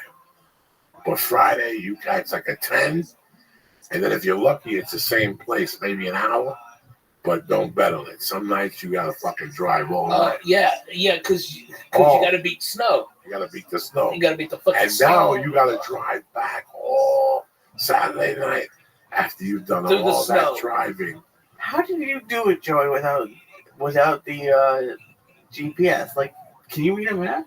Motherfucker. This was 1995, Lee. You bought a map. You had a 50-state map. Yeah. Okay. At that time, my vision was a lot better than what it is now. I tapped out once I moved to LA. LA had a different thing. Thompson guy. That confused the shit out of me. I'm no fucking Phi Beta Kappa here. I'm okay with maps because I was a Boy Scout for 3 or 4 days. I was a weed blow 4 or 5 days. Yeah. I was one of those assholes for like 4 or 5 days. So something in Miami, I learned how to read maps. So when I got into the triple runs, you had to get the state and drive it out, and then go to that page and put like a fucking paper clip on that page and your page, and get the connector, and then I would circle that, and then I would get the directions from them also. They also sent you directions. They would also send you the night of your gig and how you were going to get there. So to the next gig. So how you got there, let's say your week started Tuesday through Saturday. That's 5 nights. How you got to Wenatchee, Washington, that's your department. That's your problem. Once you get to Wenatchee, Tuesday night, you're going to go to the place, the Palm Springs of Washington. You just said it before. Yakima, Washington. And then you're probably going to go to Missoula on fucking... Now, people like Donna Richards in those days and the other lady, they had runs, but their runs were like 4 hours. Right. That's not 4 or 5 hours, yeah. No, that's not bad at all. No, those other ones, those triple runs, they were a 12-hour run, kid. And like, what happens with weather, construction? Fuck you. If let's pretend that there's a gig and it's 7 hours, and it's me and Ralph, and we're pretty legit with each other, and we hear there's gonna be snow. Guys like me and Ralph, you go, you know what time it is? No doze and Mountain Dew. Yeah, might as well. No doze and Mountain Dew. Pack the It's car. on the side of Pack the fucking car, and right from the stage, we get right in the car. The hotel knows we're coming with comedians, and we'll get there as the snow starts. Yeah. By the time we're getting to that city, the snow started getting hit. We're catching it as we're driving Right. at night. How, Yeah, there's different It strategies. sounds silly, but how would you find the weather out at that point? Was it the TV, radio. Radio. They had the radio TV. for all of the Well, country? Yeah, but we also read the paper. I still do that. I still like reading the newspaper. You sure don't. And it's like nobody does it anymore. Nobody does it. I don't read the LA paper. I'm not gonna lie to you. If I No, buy it's got no every it's not once in a fun. while, I pay the $2.50 for the New York Post. Right. At the airport, I rip it off. It's a federal charge. Yeah. Right. You know me. I want to be locked up next to fucking what's his name for a week, so I get some info out of him. Maybe I'll call into the podcast. You know what I'm saying? Fucking El Chapo. You know? Somebody. You never know. You gotta talk like that. So I funny. wish my memory was clearer of those times. There's maybe like 3 or 4 prisoners, maybe 5 that I did time with that I remember. That from time to time, their name will pop up and I'll look them up on Facebook. One kid, I found his son. Oh, wow. And we communicated for a while. I don't know what happened there. And the rest of the guys, like I remember Etchy. He's a black dude that was like from Indiana. I did time with him. He was cool as fuck. Spencer Antoine, I looked up. First of all, if I'm 50, Spencer's got to be fucking 80. Because when I was 25, he was 55. Wow. Right? So I was doing time when I was 25. But I love to reconnect with him and just talk some shit. All the dudes in the AIDS unit, they got to be dead. That was 87. That was way before the medication. Yeah. And they weren't looking too good then. There was a black dude in the AIDS unit that they thought he was going to die the way, but he made it. By the time I got out of the halfway house. He was still there.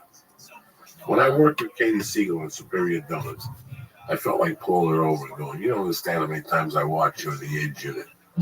That fucking show, Married with Children, on Sunday night. Oh, yeah. We get a bunch of food from the visitations. And we fucking watch Married with Children. Like 8 prisoners, and the dudes who had the AIDS, they wouldn't leave their bedroom. Yeah. They would stay in their bedroom. But we were cool with shit with them, bro. We would knock on their door and make them come out and eat. We used to have tons of food, man. Is that me? Dude? It's not me. No, it's not me. My phone's off. I'll turn mine off. Maybe it was mine. I don't know.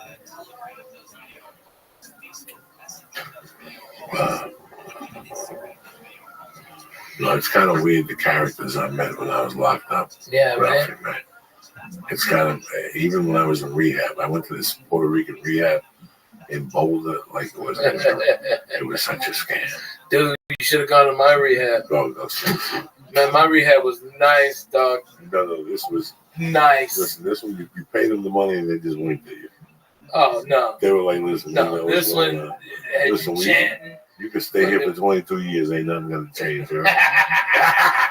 They told you that going. Massages and Yeah, stuff. just give us the envelope. We'll run around to the court. And we'll let you blast off whenever you want. Just show up, be early for the meeting. That wasn't mine, man. That was No, not really, mine. they worked on your heart over there. Fuck can I? How long did you stay in rehab? 2 days. No, I wish. I was out of there 2 days. I would have been out of there. But my wife was like, "You're not coming to my house, okay?" And I'm like, "What the fuck?" And they gave me a fucking Ativan, okay, that I never taken that shit before. And I woke up 24 hours later, okay, 24 hours, the whole day later, in my own piss, okay, going, I just pissed myself. What the fuck did y'all give me? I just smoke weed. I was taking some pills. But I wasn't taking that motherfucker, all right? I swear to God. Oh, my God, Coco. Would you recommend it? I've been taking names. Ralphie might tell me the story. They had you running the airport like O.J. Simpson. Oh, my God. Oh, my God. It sucks so bad. They got and it's like, as mad as my wife was, she's like, hey, he's got to get out the urn. Okay, so it was rehab. Pew! I'm out. Okay, I'm out and about and come back. Make me take piss test. There's nothing in it again. I'm like, I told y'all. What the fuck? let's just go. But it was good to get my head right. How long did you stay in rehab? 34 days. Oh, nice. Yeah, it was great. I ran it out to the insurance, said, fuck it, we're out. Insurance billed it? Yeah. They paid for the whole thing? Almost of it. Yeah, it still cost me like $60,000. When you went to the rehab, did it help you? You know what? I wasn't addicted to drugs. I was going to be because I had PTSD and I would have been. I really did. Why are you laughing at PTSD? Because he's a cocksucker. That's why, and he loves torturing me. I'm just trying to think. What he's got PTSD? I was there on many occasions. Yeah. Was it the fall on Gardner? No. Cocksucker. That's what I said. Mate, get up. They think you're gonna fuck you. Was it the time we found the hooker? I mean, there was a lot of situations where you could have gotten PTSD. That's all No. It was when I almost died in Tampa. You're fucking such a dick. All right, I know. Put the sandwich down. That's what it means for Ralphie May. You told me that joke one time. You go, you got PTSD. You put the sandwich down. That's the problem you got. But I would have been addicted. I would have been. Ain't no doubt about it. And I'm on Lexapro. I'm on Mictal now. And man, I feel phenomenal. I'm not fucking bad about nothing. You should be like a rap on the commercials for them. Man, I think a Dollar Shave Club. I can do it all day. What's Lexapro for? It's an antidepressant. Does your dick still get hard now? Yeah. There's got to be a by the way. No. With the Lamental, my cums are like twice what they used to be. Okay, it makes your fucking semen load twice as much. All right, which means my nuts get a little sore, so I gotta fucking drop a batch pretty regular. Okay, but man, it's like more volume than it's like a fucking wet sock or a ladle of pancake batter up against the wall. it's like Stymie when he got hot with the ink. I'm over here laughing because there was 2 other times when Ralphie got PTSD when I was there. 200? 2 other times, not 200. The one time he got up yelling and his head went into a light bulb and it burned his top. That's not PTSD. That was hilarious. And sleeping next to Jodie Furley when she's passed out and you want to finger her that you gotta sit there for an hour. You Whack can't. it off in your pants. Oh my god. That'll give you PTSD. Okay. Me and Ralphie would play fucking drink a pool with Jodie and we'd sit there praying for her to just take her clothes off and blow ball. Oh my god, it was terrible. Oh my god. Fucking crazy days, Lisa. I had 20 years of comedy in LA, fucking fucked up building. Just It's so crazy, dude. You know, like I was at the store last night and like the new comics, they don't have a lot of camaraderie like we do. Like the same guys that we used to roll with, I saw last night, and it was like even though I haven't seen them in a year, it was like I saw them last week. You know what I mean? Because we were down so much, you know. I like Mike Young. Okay, saw Mike it Young. was good to see Mike. Yeah, right. It was good to see Brody Stevens last night. Man, no shit. Chris D'Elia had me dying. Dude, you had me dying with that fucking harp. He was doing something like Tupac. That when Tupac was dying in Vegas, he was taking his last couple of breaths. A cop went up to him. I said, Tupac, quickly, please just give us something. Tell us who shot you. You saw who shot you. And Tupac took a minute and gave the cop the finger. So he did this whole bit on how, would he give the cop the finger? You know what I'm saying? If he got shot and shit. So I was back there, stoned to the gills. I like Sunday nights at the store. Me too. I like the off fucking nights. Yeah. There's no off nights at the store no more. Dude, it was. I had to sit on a stool, on the doorman stool, to watch your show. So that was PTSD. There was a couple times you were with me. Welcome, Chad Orlando. Me dying. It was me almost dying and not being able to breathe for 11 days and no sleep. It fucking broke you. You know, I mean, I couldn't sleep for 9 days straight. I was in ICU. I had this thing breathing for me. I couldn't go to sleep. And so they were sucking stuff out of my lungs. And it was brutal. It was fucking brutal. And that's why, like, I can't sleep on white sheets because it reminds me of the hospital. I have a really hard time sleeping because I don't want to. If I go to sleep, I think I'll die. All right, and so that's why I take the pills now, and now I sleep, and I'm not crazy anymore. Good. Where's Tony Bennett? Did I tell you he came to one of my shows one time? Absolutely. He's so cool, man.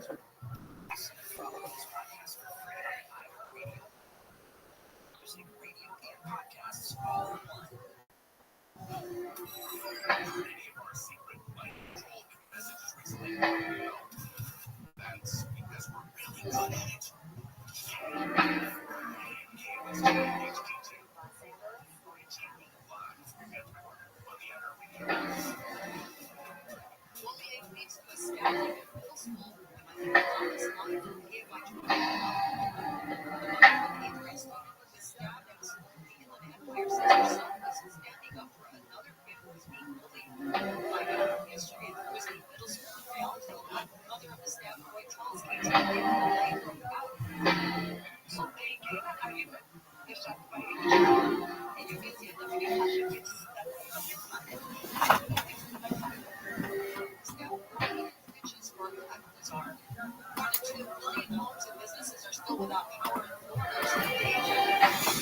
Real quick, 2 board pack.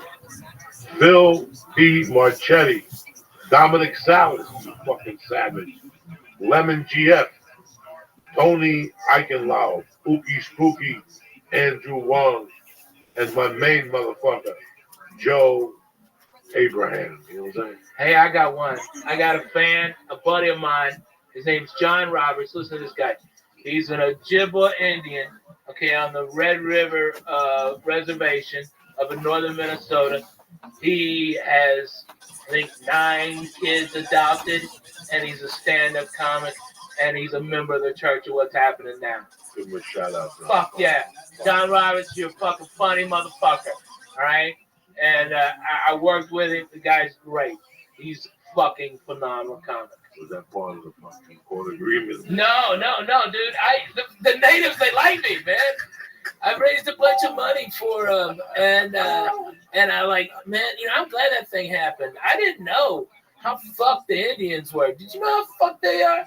Yes, I know. I didn't know that. I thought like after like the Trail of Tears, because I went to school in Arkansas. They didn't put, oh, this is what happened to the Indians. Okay, it's like after the Trail of Tears. I guess I thought everything just worked out.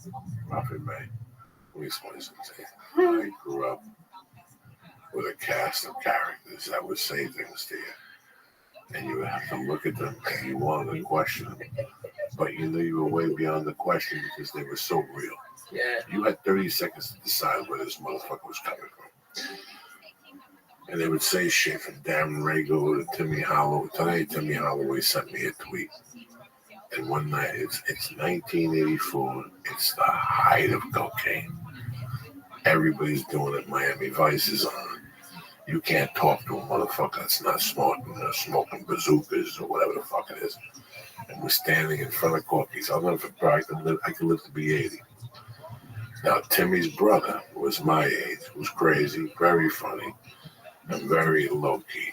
He don't like no drama. He don't like people with long hair. You know what I'm saying? Those fucking things. I will never forget this. What about Rager? Who? Was it Rager? Isn't that the guy? Rago wasn't there.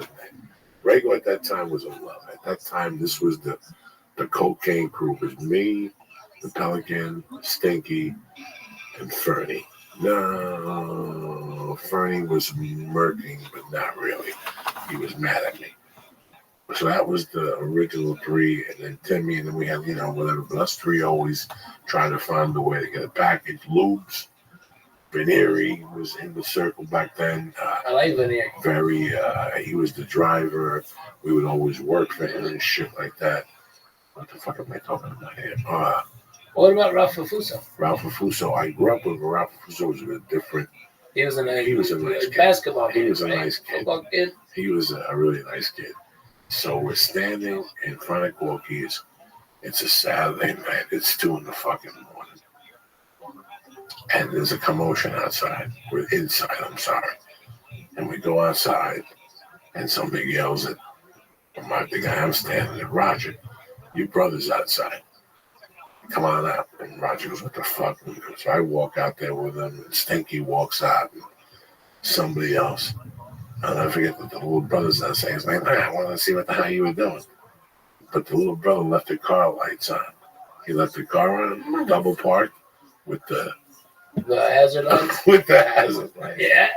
I'll never forget he bends over, goes, Tim, there was a circus in town. Go turn the fucking lights off in that car. What's the circus in town? My point being that, I grew up with people who would say shit to you, and it's always something. Let me tell you something, Ralphie, man. I love you to death because the last 20 years you've made it cool for me to be alive. Like you've made it this acceptable.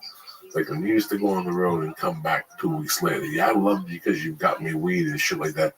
But I really love seeing you because I really missed you. I figure without you, I'm at the store by myself. I'm fighting these motherfuckers. Dude, we were. It was me and you in that little fucking apartment. And it was just a crazy situation. That's where this began. And I would tell you shit and we would giggle. And it's just weird that every time, the hospital, the PTSD, the fucking, crazy. Yeah, I was going to ask you, Alfie, how do you, survive 20 years of Joey's, mental torture?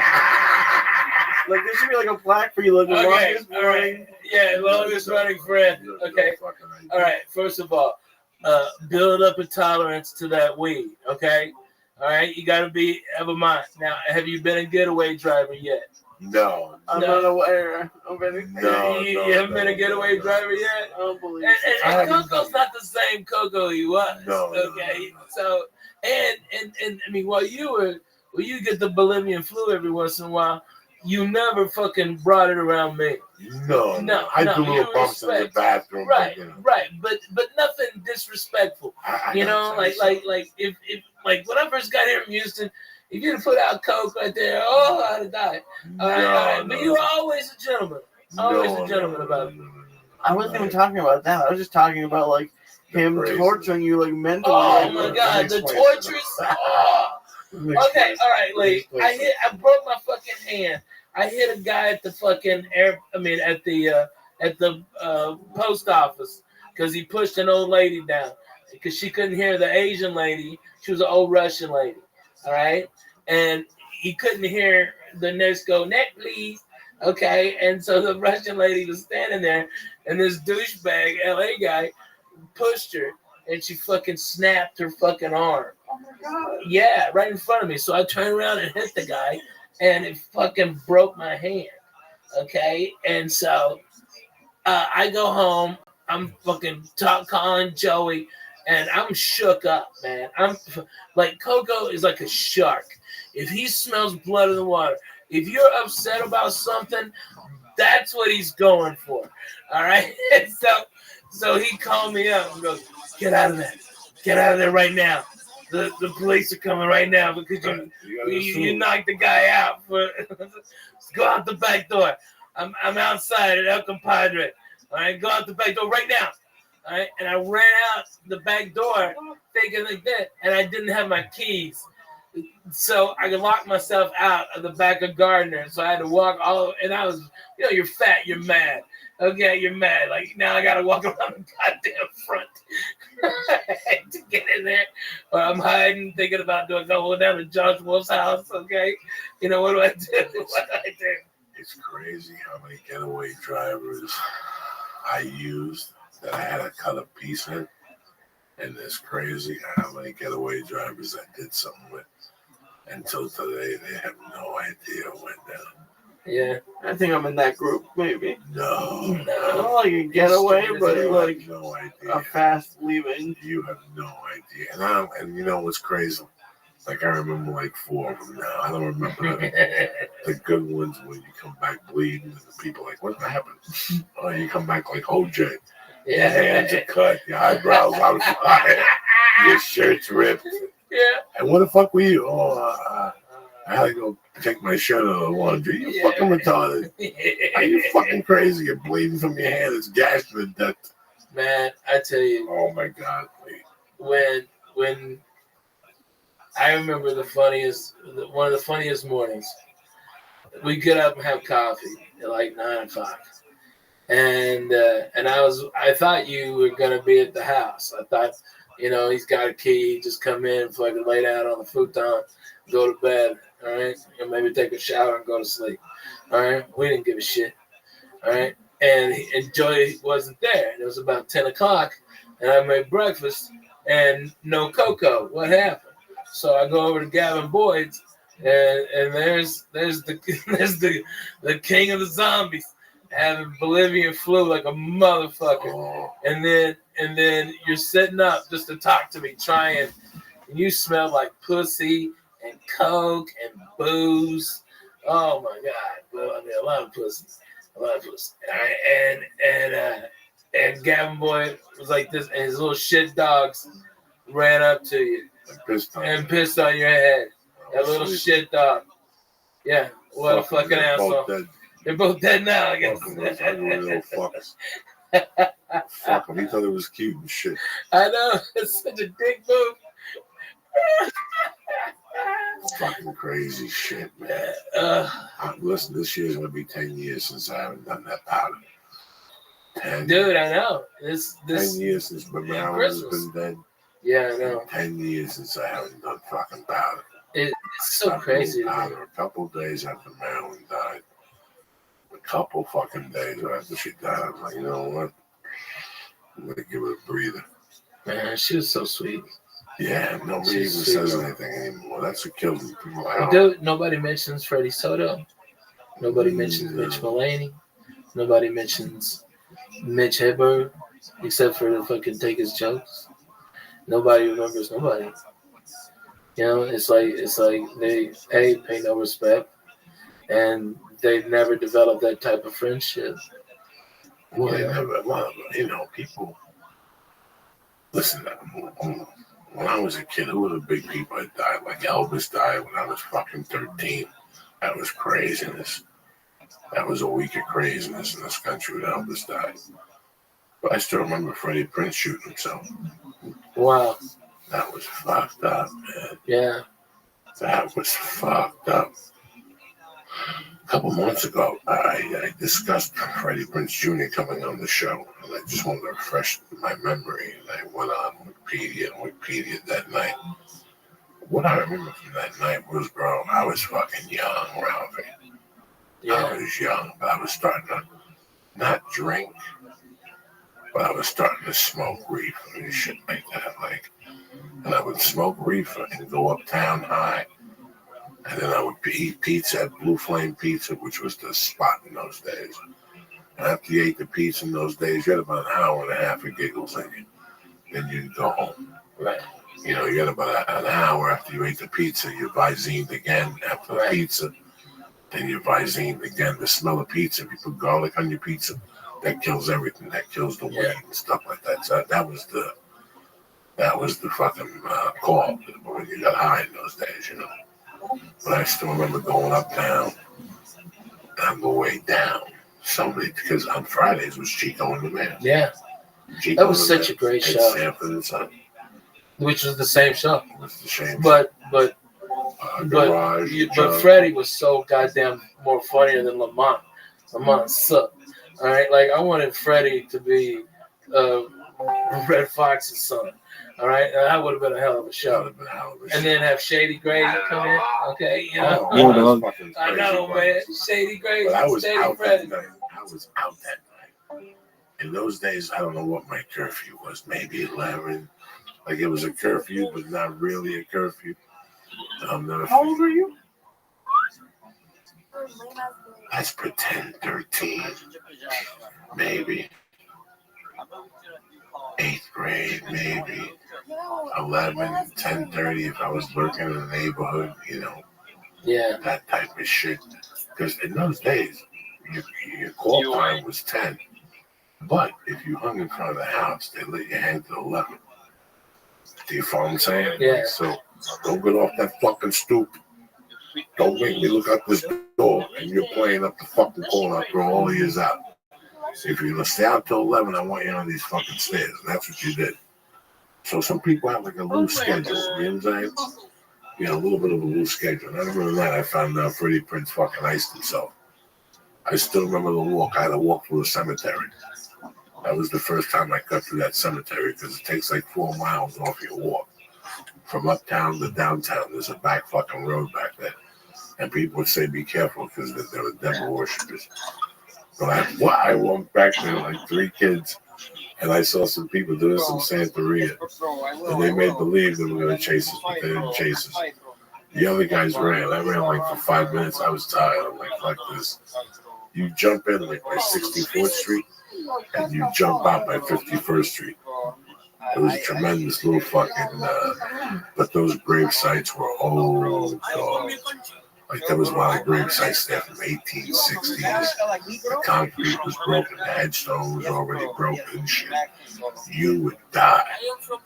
Man, you know, it's like comedy has so many people that just are gone. You know, I mean, and like over the 20 years, the cast of characters like that we knew that were like really good, and like where are they now? You know, that like are no longer even in comedy. It's crazy. Last night I was standing where you were standing. Last night I got to the thing. I saw Chris D'Elia. I gave him a hug. Chris Spencer was up on stage.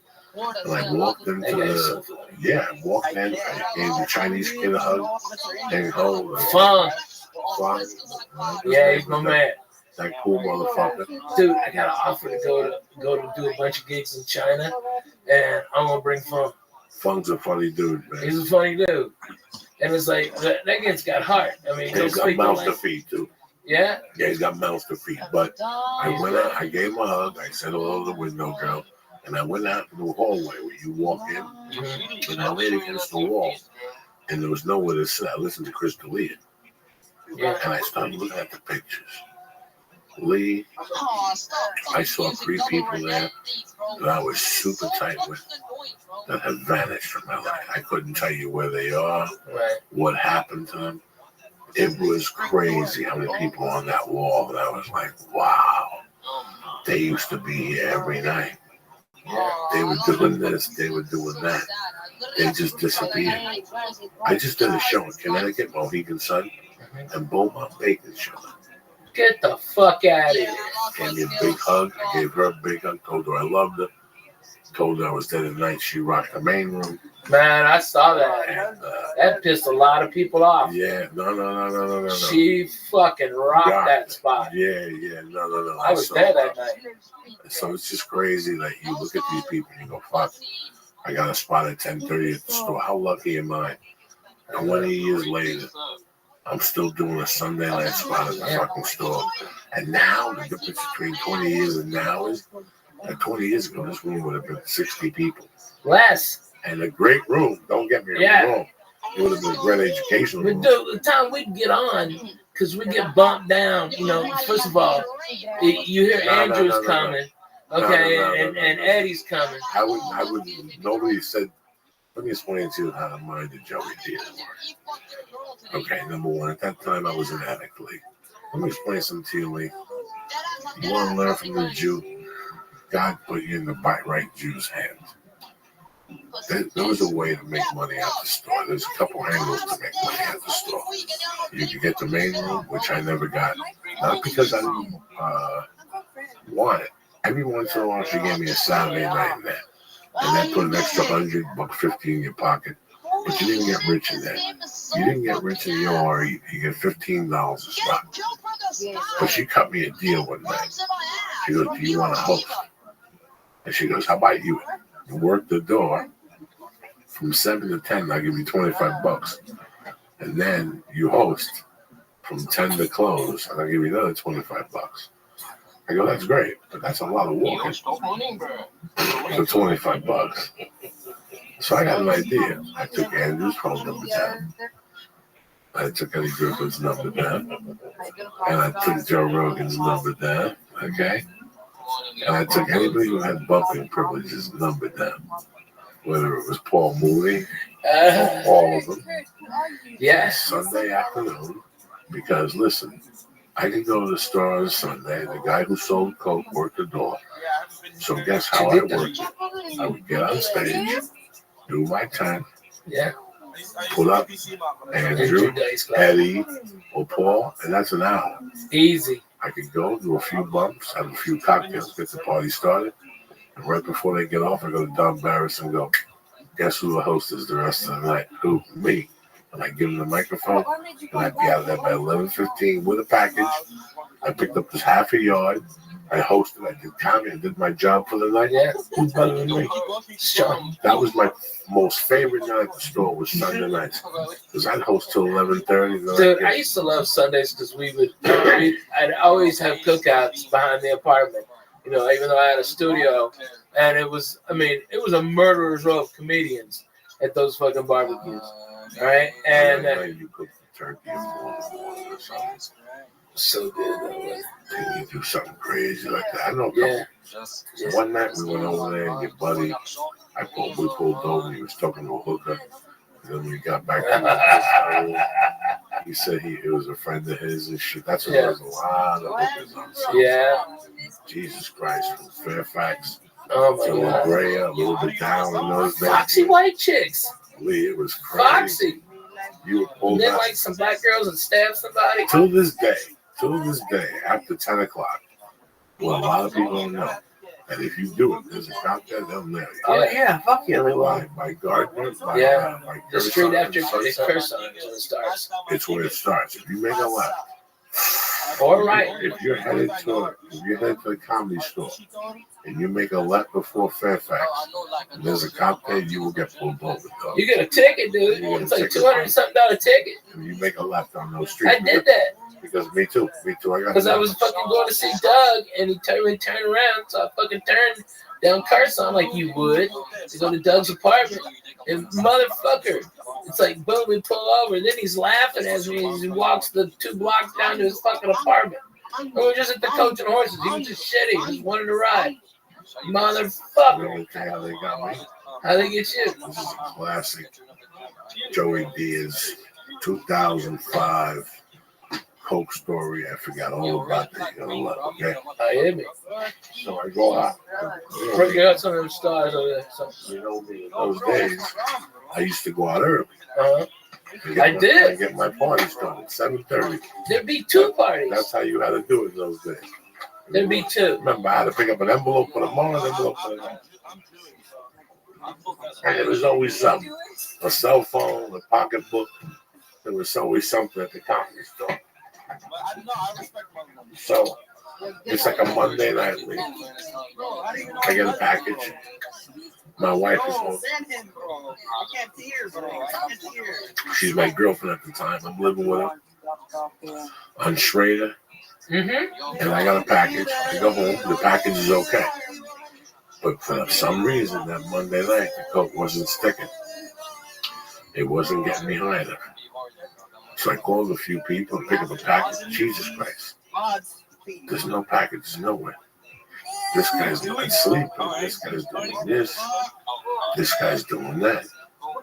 Finally, I go, oh, I know who's got a fucking package. And for some reason, I did the same thing. I passed the guy's house. And I went to make a U-turn. I figured I'd pull into 7-Eleven. And they fucking nailed me down the corner. And no. They didn't even nail me down the corner. They pulled me over right in the 7-Eleven door. How about that for you? Wow. They pulled me over right. When I saw them, I pulled into the 7-Eleven to make believe like I had just fucked up. They walked right in there. It's like, we talking. You're like, listen, you just broke the thing. Why? I was coming in here to get water and something. I'm coming down on the block. I'm on the tail end, but I'm manageable. But I'm still a little on the fucking cocaine. I'm talking to these two cops, and I go, all right, do us a favor, show us ID. I got no ID. This is Terry Clark. Let's start freestyling. I'm on Sunset. It's 1 in the morning. Yeah. I got $60 for the Coke man up the corner, and that's all I need. Just let me go right now, and I'll never make a left turn ever again. Yeah, right. Rights forever. Never. Rights forever. You'll never see me in this neighborhood late night again. And I fucking start telling the guy, I'm sorry, bro, I gotta tow your car. I gotta throw you in jail. Somebody has to come and get you. And all of a sudden, a drunk dude walks over. Oh my God. And he goes, Joey Diaz, oh shit. And he gives me a hug. I don't have the handcuffs on yet. And the cop looks at me and goes, you know? And he goes, fuck yeah. That's Joey Diaz, the longest shot. Both cops look at me and they go, how you doing, buddy? And they start talking to me now. They go, what's going on? And I go, listen, I just left the house. I just went to 7-Eleven just to get what I was dying. Something was going on. And they go, all right, just go straight home. Don't let us catch you driving without your license. I went right to Martel. I fucking shot the left. I picked up a gram and I went home and I never made a fucking left turn again on fucking Sunset. Fuck it. They were going to tow my fucking car and everything. Dog. They do that on Melrose too, Jack. Melrose, you can't turn after 11 on some parts. Really? Yeah. I think Santa Monica too. Like not Stanley, but on the other side of Fairfax. Those houses back there, those gays, they're like, nah, you don't bring your party back here. All right, you want to turn a trick, suck cock in the fucking bathroom? Go for it. Abby's down the block. You know what I mean? That's how they get in there. You know? They go get the taste of dick out of their mouth with that Brazilian food next door, that bossa nova. Okay? When I first moved here, I don't know where it is now. I don't really know where it is, but it was on Santa Monica. It was off Santa Monica. When I first lived here, I lived at the strip or the trailer. And for a while, I would stay with Doug, and then for a while, I would stay with her. And you'd have to move the trailer on it, bro.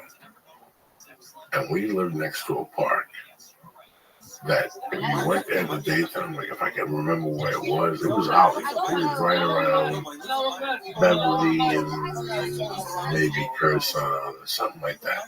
It's probably a fucking building now. Yeah. At the time, it was this little park. In the daytime, they had benches and you could walk up the stairs. And they had like a little swing area. Dog, at fucking 3 in the morning, that place would turn into sex central. So I would be sleeping with Carol in the fucking trailer. And you could hear the men. This is 1997, guys. And they were fucking right outside, like male hookers, I guess they were. You could hear them having sex right outside. That shit lasted like 3 nights for me. And like, I couldn't sleep. I couldn't sleep. How can you sleep with that noise? I couldn't sleep with that fucking noise. And there was no women out there. There was no guys and women. It was all, every time we looked out there, there was 2 men having sex. The one guy choking the other one. It was, I just remembered this shit. See, this is the shit that's... Maybe you have PTSD. Huh? Maybe you have PTSD. Yeah. Oh, you fucking late. Oh, my God. I got acid from that last fucking church. What's happening now? For a that fact. You can do right now. God damn it. Don't go get the snake. Okay? Don't look at the yellow. All right? Look at this body started. If you don't think I know, I got PTSD just from... You do. Without a doubt, you do. And I can tell you the multiple things. No, the one in particular, the one that haunts me to this day was my godfather.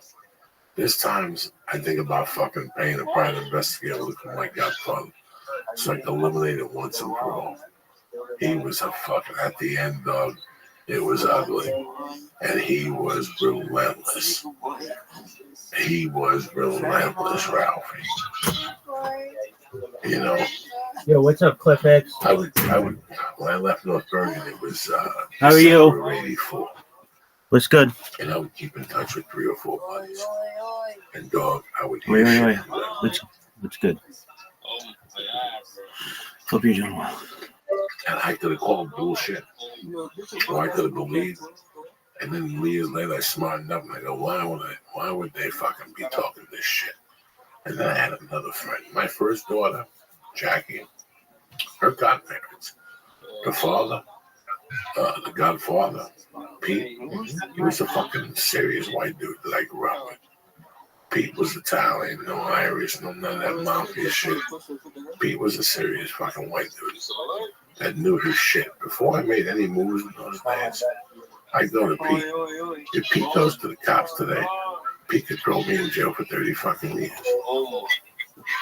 From 1980 to 1985, I told Pete everything I did. Whether he agreed with it or not, whether he was a close friend of ours or not, I told, because I always had to have somebody I was 100% honest with him. Yeah. Like I've been that guy for a long time. Yeah, no matter what you came to me in those days and said to me, like if you came to me in those days and said, Joey, tell me that you didn't rob the comedy store. Yes, I fucking did. I was that guy. Like if anybody else asked me, I go, no. Man, it was weird. He had a hooded sweatshirt. Like he was, nah. It seems like a liability. I mean, isn't it? What's that, buddy? Telling somebody? You gotta unburden your heart. Listen, bro. If you no want, judgments. That's what real friends are. You did? In those days, you have people that if they come up to you, listen, man. If you don't want the answer, don't ask the fucking question. Right, that's true. But, okay, when I was 14, I got one of the greatest lessons in my life, and it stuck with me. His name was Jimmy Bender Sr. He once told me something that fucking just stuck with me. Like I started hanging out with him, swimming in his pool. I was friends with his son, and one night I went to the track, and he goes, listen, if you tell me the truth, I got your back. But if you lie to me, I can't help you. And that always stuck with me. I always remembered what that was intended for. And then years later, I saw him kick a junkie in the stomach and drag him out and say the guy was going to die in his house. So I know he meant business, you understand me? But at the same time, the way I was growing up in those days, my friends were going to take heat for me. Okay? But let's pretend, let's just throw some names out here because we know. Let's pretend Ari was Ari Shafir, who's Ari today. People like Ari. Ari's a great guy. Yeah. Let's pretend I robbed a kilo from Ari. All right, like Joe Diaz today robbed a kilo from Ari. And Ari had two guys working for him. Steve Renazizi and somebody else. Whose balls they gonna bust every day? They're gonna bust Ralphie's balls. They're gonna bust Lee's balls. Like, where's Joey? Have you heard from him? Tell Joey when we see him, we're gonna break his fucking head. You know, guess what? You're gonna hear from those every time you go out, Lee. And you see those guys, they're gonna come up to you and go, you ever hear from your pal? What you mean to tell me is you never heard from your pal? No. You're full of shit, Lee. You're a piece of shit, you fuck. Get the fuck out of here, you piece of shit. How long can you tolerate that for before you say, you know, I know where he is? Well, to be honest with you, Lee, if I lie to you, you're not going to take that from me no more, in my mind. If you're a good friend, why fuck it up with a lie? If he's not a friend, who the fuck is he to fucking fuck him?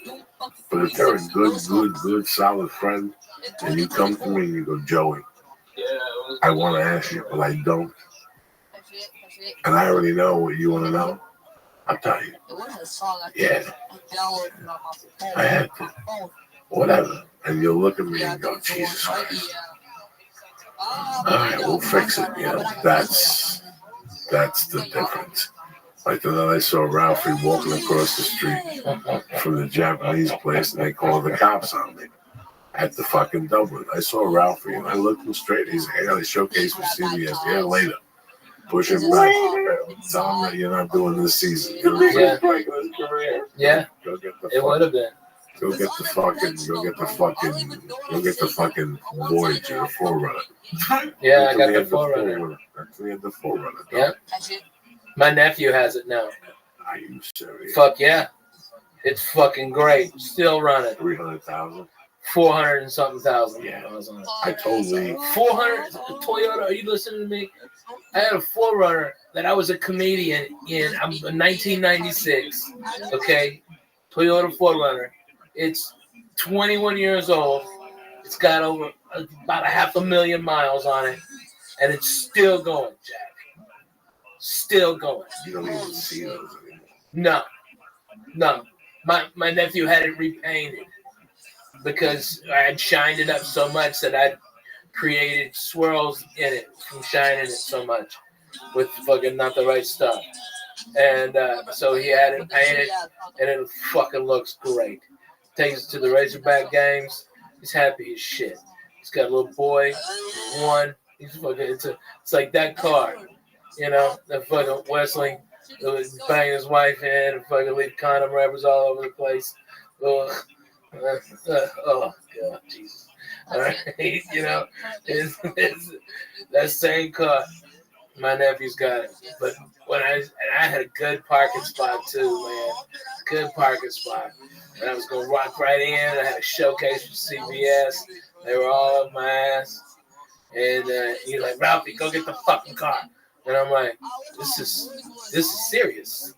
Okay, and I was halfway in the middle of the street, and I'm so fat that I can only wear warm-ups. So I'm always trying to fuck. Everybody thought I was trying to be black. It was the only thing that fit. And for it, I got it for free. God, it was Big Daddy. Big Daddy. We all wore Big Daddy. I lived off. I told Me too. you, for a year and a half. That's all I wore. Without a doubt. I Coke. I just wore that outfit. I just wore Everywhere. I wore it everywhere. Why were they giving you free outfits? Because They wanted promotion. First, yeah. And then I got everybody in. Everybody was fat. I got everybody in I could. Sweatshirts, t-shirts, sweats, shorts. They were super high quality. Super high quality. I had that shit for years. Yeah. They gave me a Big Daddy jersey that I wore once a week for fucking 3 years. They gave me a Big Daddy Dallas Cowboy shirt. Wow. Like I said, Big Daddy, but a blue, yeah, right. silver stripes. Oh, yeah. Somewhere left in an hotel room in Beaumont or something like that. I had some great Big Daddies. Man, I still got it. Yeah. And you know what? It's still some of my favorite shit to wear. I fucking love that shit. It's great. What has happened? They sold it. I don't know what happened to them. They were so good to so many of us. They got into the movies because they gave it to the black comic. And how he got into the movies was Barbershop. Yeah. The first Barbershop, he wore Big Daddy on there. So he was their first big client. Right. They had other people. I wore it on TV. All over the place. I tried to wear it on the big Best Damn Sports channel. Yeah. I really did too. They were good people. Yeah, they were great. And I wore in Philly. Yeah. And I did that. I wore them. And I got Big Daddy to sponsor a bunch of. I was doing those Lowrider magazine car shows around the country, and I got them to sponsor that. So I was getting my airfare paid. Okay, wearing Big Daddy all these places, and they were selling out. I put them in my video when I went to Iraq. I wore Big Daddy, all right, and it was phenomenal. They make shirts that could breathe so much. It was 135 degrees, and my titties didn't smell like vinegar. You know what I mean? That's pretty fucking impressive. It was great shit. I probably had Big Daddy clothing lurking until about 2008. When I moved out of Hollywood, that was the end of the Big Daddy. I had a couple T-shirts. I had a few sweat jackets or whatever. Yeah. I didn't even know they were around anymore. Nobody had them. I couldn't wear sweats anymore. The mafia thing was over with. Yeah. So there's no reason to wear sweats anymore. So that was the end of that. I don't even know what happened to the rest of that shit. They were great people. Yeah, so nice. They're still around doing something. See, in those days, a lot of people would start those companies. They would blow up, and then they'd sell them. Yeah. And then somebody else would pick them absorb up. it up, yeah. And they'd pick them up and buy 3 or 4 T-shirt companies. Yeah. And now combine them and do something. Have you gotten in contact with this Winston company? No. It's a designer. He's an actor. He's a fat actor, and he sent me a link to it. Dude, I just got this shit. It's fucking amazing. Every bit of it is fucking phenomenal. I'll get you hooked into it. Matt flavor, it's so great. It's like really super high quality stuff that I can't find anywhere else. I Fat shop man all stuff. over. Yeah. Texas, if you're a fat dude, you gotta go to Texas. Lord Jesus, I That's the know. only place you go.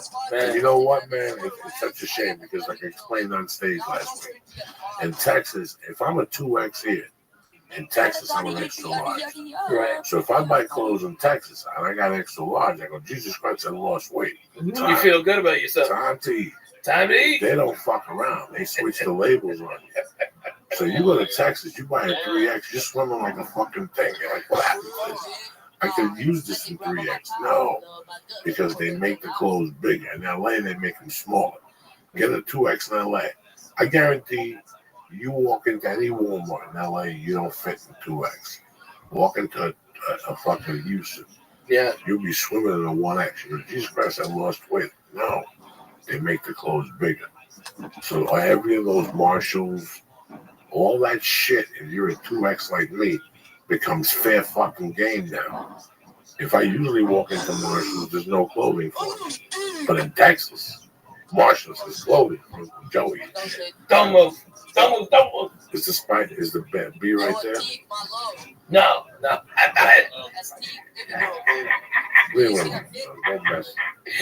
Come on, man. That's the joke. That's what we Yeah, did. did you see his face? I did. It was great. It was great. It's going to be a great one. People are going to go. We're going to make gifts of this. Wait, have a star. No, thank you. No, you want this. Here, you eat this one. Yeah. Eat this one. Yeah, eat a double. That's Come on. Come on, you're double. No, You're not second. down here, double cheese. I ain't want to. Don't worry about that. God, give me the mug. It's fucking already. What are you performing the next few weeks, my brother? Harrah's, Las Vegas. How long? This Thursday, Friday, Saturday at 10 o'clock. And then next Thursday, Friday, Saturday at 10 o'clock. And then I'm in San Antonio at LOL. And I can't remember. That's like the next 3 weeks. But like I'm going to be also coming back here next Sunday and Monday and Tuesday, hang out with kids and do some meetings. And then the next week is Father's Day, so I'm going to be around. Maybe, I don't know, maybe you and your family, maybe Sunday dinner someplace. You know, we maybe go back to that Italian place I told you about. Like it's old school Italian. At Tony's Bella Italiano on Magnolia. Mongo. That's what he goes to eat and shit like that. That's where I'm going to stay for now. What? Yeah. Mongo. I'm happy you're doing well, Ralph. I'm happy, you know, before the podcast, and I know a lot of people listen to this podcast, you've been divorced, separated. And, you know, while it's happening, you think it's the end of the world. Right. And it's a pain that doesn't go away for 3 years. And either the attorneys can keep it going, and usually, like with me, I just squashed it. I said one day, you know what, man, I want to do comedy. That's it. I just want to do comedy.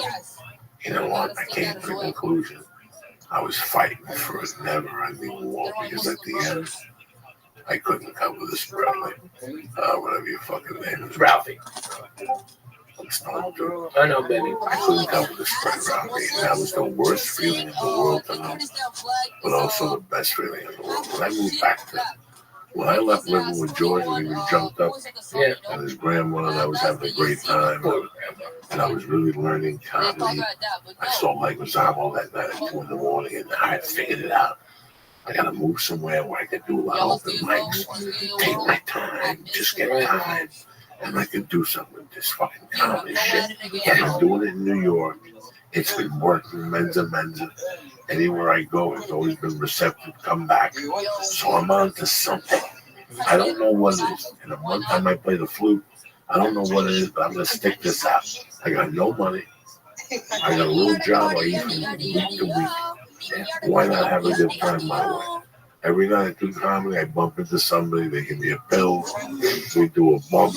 I drink 2 cocktails because they give you 2 drink tickets. I'm having the time of my fucking life. Yeah. I wanted a family. I wanted to be married. I thought that's what I wanted. Once I got on that stage and I got hooked, it was all over but the shouting. I walk in one day, she said she doesn't want to be married no more. It was like God said, here you go, cocksucker. This is what you want, you fucking lunatic. And I went for it, Ralphie. Who gives a fuck? And that's what we're enjoying right now. We're enjoying those triple runs that we did. We're enjoying. You did those other runs, like that dude who was like CW Kendall. CW Kendall. I told him to suck my dick. Because he used to give you a long week. Yeah. Then the week before the gig, he cut it down to 2 days. Yeah, but it was like Wednesday and Saturday. And they're fucking 12 hours apart. You had to put yourself up for 2 days. It was fucking crazy, people. Or you know what you would do is you would stay in your car, Lee, okay, and sleep in your car until like 2:30, 3 o'clock, all right, and then take the hotel room, okay, and you would stay there at that one for a full 24 hours, all right, which basically meant you got 2 days for the 1 day because you went there early. You just stayed in your car. You stayed up or you slept in your car. That's what I would do. And then you get free breakfast. I'd fuck them up on the free breakfast. Oh, my God. I'd make BLTs left and right because I stole a fucking pound of bacon. You think I'm lying to you? I ain't lying. Not one bit. BLTs, fruit, but fuck you on the cantaloupe. I don't like that. All right. And stay in there. And then they had an afternoon thing. And then get them in the morning. Fucking eat up a bunch and then go do. So you only had to do one night, actually pay for it, but you'd go pick a town and do a spot in, you know, like Dallas or Oklahoma City, Denver, Austin. You know, you fuck around and find something to do, and pick up about $50 or something. Might cover a hotel room, might not. You might not. I worked for Shirley Bynum too, out of there. She was great. But man, those triple runs, are fucking bananas. Fucking bananas. Oh man! And I remember one time he booked me the headline, and he also booked Chris Alpine the headline. And Chris Alpine was so mad. Okay, he's like, I want to go up with laughs, and I'm like, well, Chris Alpine, I'm a filthy, dirty motherfucker, and if it means for a second, this guy's not gonna pay me headline pay. Fuck you. You won't be able to follow me. And he went up, and I didn't give a shit. I didn't stay there to listen. And I got all mad about that, and he was all clean. And I just went up and just trashed him for the first 15, 20 minutes. Oh, God, Tremble got lit up on that one. And then like, Chris Alpine's manager was another woman that booked gigs up there. Pat Wilson. And she blackballed me because I was dirty. Okay. Yeah, she blackballed me. And she managed to Chris Alpine, and he got blowed out. One time, the people that were talking about Pat Wilson, they were big figures in our life, man. At one time, we would call these people every Monday and beg them for work. And if they sent us to Mars, we would take the mission. It's a crazy thing to sit here and laugh and think about those times. Man, you were the king of the Greyhound. You know, you called Paul Reed on Monday afternoon. I learned how to mix it, man. Look, I figured it out. When I started selling screws on my ball. I would have to be there at 5 in the morning. I would basically leave the store and park my car in those days and jerk off and go into this place at 5. And I would start fucking emailing and faxing people. Roger Paul. Yeah. The Buffalo Funny Bone. Fuck yeah. Miami Improv. Yep. You have no fucking idea, my friend. Yeah. The Birmingham, Alabama Club. Oh, yeah. Start on. Yeah. I didn't give a Comedy fuck. Showcase. The only people who call me back leave zero. But every Monday. They got an ear baby. They got a fax from Uncle Joe every Monday. Yeah, here's my bells. And if you left them wide open, you wouldn't get booked. So you'd have to put in where you kind of wanted to be. And those Okay, days, like this was dates booked like this, and you knew these dates were kind of close. So you'd call them and bang and go, hey, I got this, let me have it. All right, you know, you manage it. You know, you had to work the angles. If you went in comedy like, well, I'm a nice guy and I'm going to send a headshot and a tape, a VHS. They wouldn't give a fuck. Okay, you had to be something different. You know, you had to be funny, and there was no fucking YouTube. None of that shit. It was VHSs. They couldn't check your fucking your webpage. Yeah. So you could tell them, listen, I'm going to be in Austin this week. Why don't you give me the week before? That's right, exactly. It was brilliant. Yeah. Hey, it's an amazing thing to learn on your own. Then you hear that there's a Thursday in Beaumont. You're like, fucking somebody, hey, I'm going to be in town. All right, and you just set up and you start calling other comedians. It's like the internet was like just your fucking Rolodex.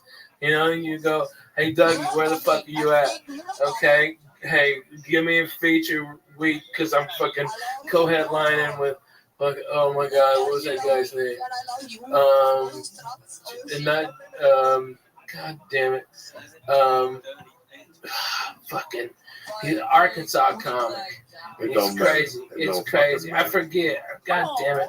And he was fucking bananas. That guy was so much fun. Or Captain Rowdy or something like that. You know, you see these guys and you're just like, wow, these are fucking boom. And now they're even gone. But it was all of like, hey, I need help getting this date. You know, so you go, you know, if you wanted to be in the at Zany's, you had to tell people that you were doing creative gigs in the Southeast. You know, hey, I'm going to be there. Give me a spot. All right. Boom. You know, hey, can I stay at your condo for extra? What an education it was in the beach rack. Yeah. To go from having a day job to booking gigs now for yourself. And you're adding up all these gigs. And if you add it up, you're still not making anything close to what you're making. Yeah. But you'll accept it. You figure out a way to make it work. You know what? That bedroom in the back of an office, that's going to become a bedroom. I'm ready. Yeah. This is way before Airbnb, dog. You went to the library and put a piece of paper up. Bedroom for rent. Split the utilities and shit. And these guys, you learn how, like from 93 and a half to 95, I think I'll become a comic, Jack. I'm there, nothing. That car was going to fall apart at any time. And for me to go on the road where I was going in those days, but every road gig I got, something always happened. Yeah, I met this fucking dude, man, in my life. That's why I sit there and I go, someday I'm going to pass away. And if there's a real fucking God, whatever they talk about, the people that I saw that helped me were angels that God sent when I was like that. My head was in a good direction. I just needed a little bit of help. I met this white dude in Boulder, bro. Can't remember what his name is. You know me, Ralphie, man. He keeps me awake some nights. Because I wish I could give him a big hug right now. I was going through a personal fucking hell. I was living in a one-bedroom basement. I was starting to do comedy. HBO had used me to open up for Carlos Mencia and Jimmy Aveda in 4 different cities. It was the summer of maybe 94.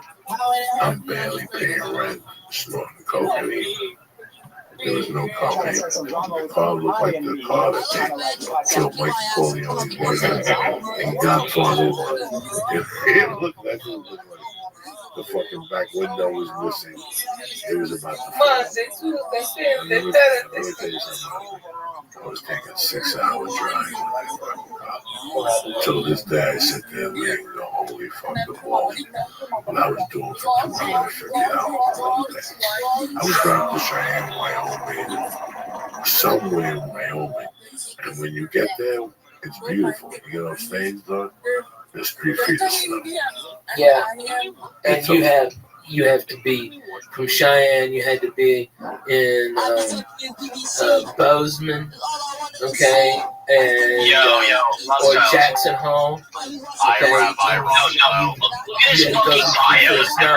so you knew it would take twice as much time. And if you're lucky, you find a guy shoveling and you get behind him. So now you're going 25 miles an hour, and so you just double the time. So you don't sleep. You just take no-nos, drink Mountain Dew, and get a Gatorade and piss in the Gatorade bottle. What about Let's the go. 1950? And you eat every fucking diamond. You gotta take it home. Yeah. Oh my god. Brian, go scroll down the verified emails. 1, 2, 3, 4, 5, 6 from Green Kitty birthday Hoko dress mix. You don't want to take the chance of that. You see it? I almost Selling yourself out. Look at that You queen, go bro. behind the supermarket. Dude, You get a blanket. I used to have a blanket in that truck. Lisa had. Bro, she's got like a downy look. Lisa had.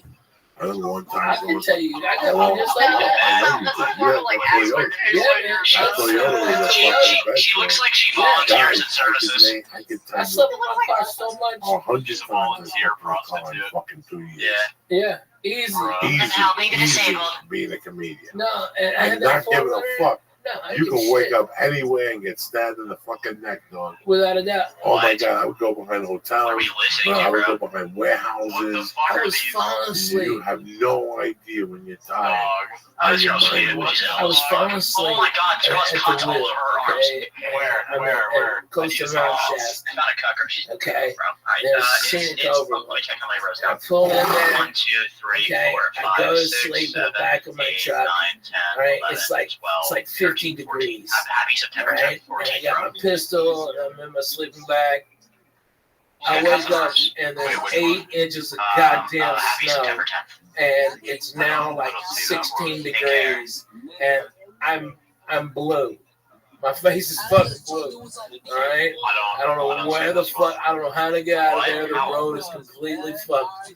All right, and I gotta be in Wenatchee, Washington. Okay, and I don't know. I can't find 14 hours. Okay, you know, and I've got. I don't know where the fucking roads are closed. They're not closed. Okay, and you have to cut through fucking White's Pass. Okay, god damn, fuck that White's Pass. Okay, drive up. I think 9,000, 10,000 feet, something like that. And there's no weather at the bottom. Up there, it's a fucking blizzard.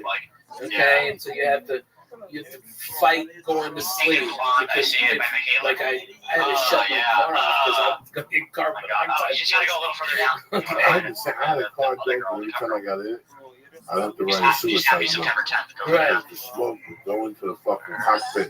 Yeah. And I would get a headache after 20 minutes. I have to pull over, get out of the car, walk. I wish this was a joke. No, It would You take see me it? from Portland to Seattle. You see It it? would take me 2 hours. It would take me 5 hours. Because I had to stop every 20 minutes. No, if you look at her wrist, she has those mental health bracelets. I know I that, like, would drive to she's Seattle, like, to a she's Mexican also restaurant. starving herself if you look at her. To Donna Richards.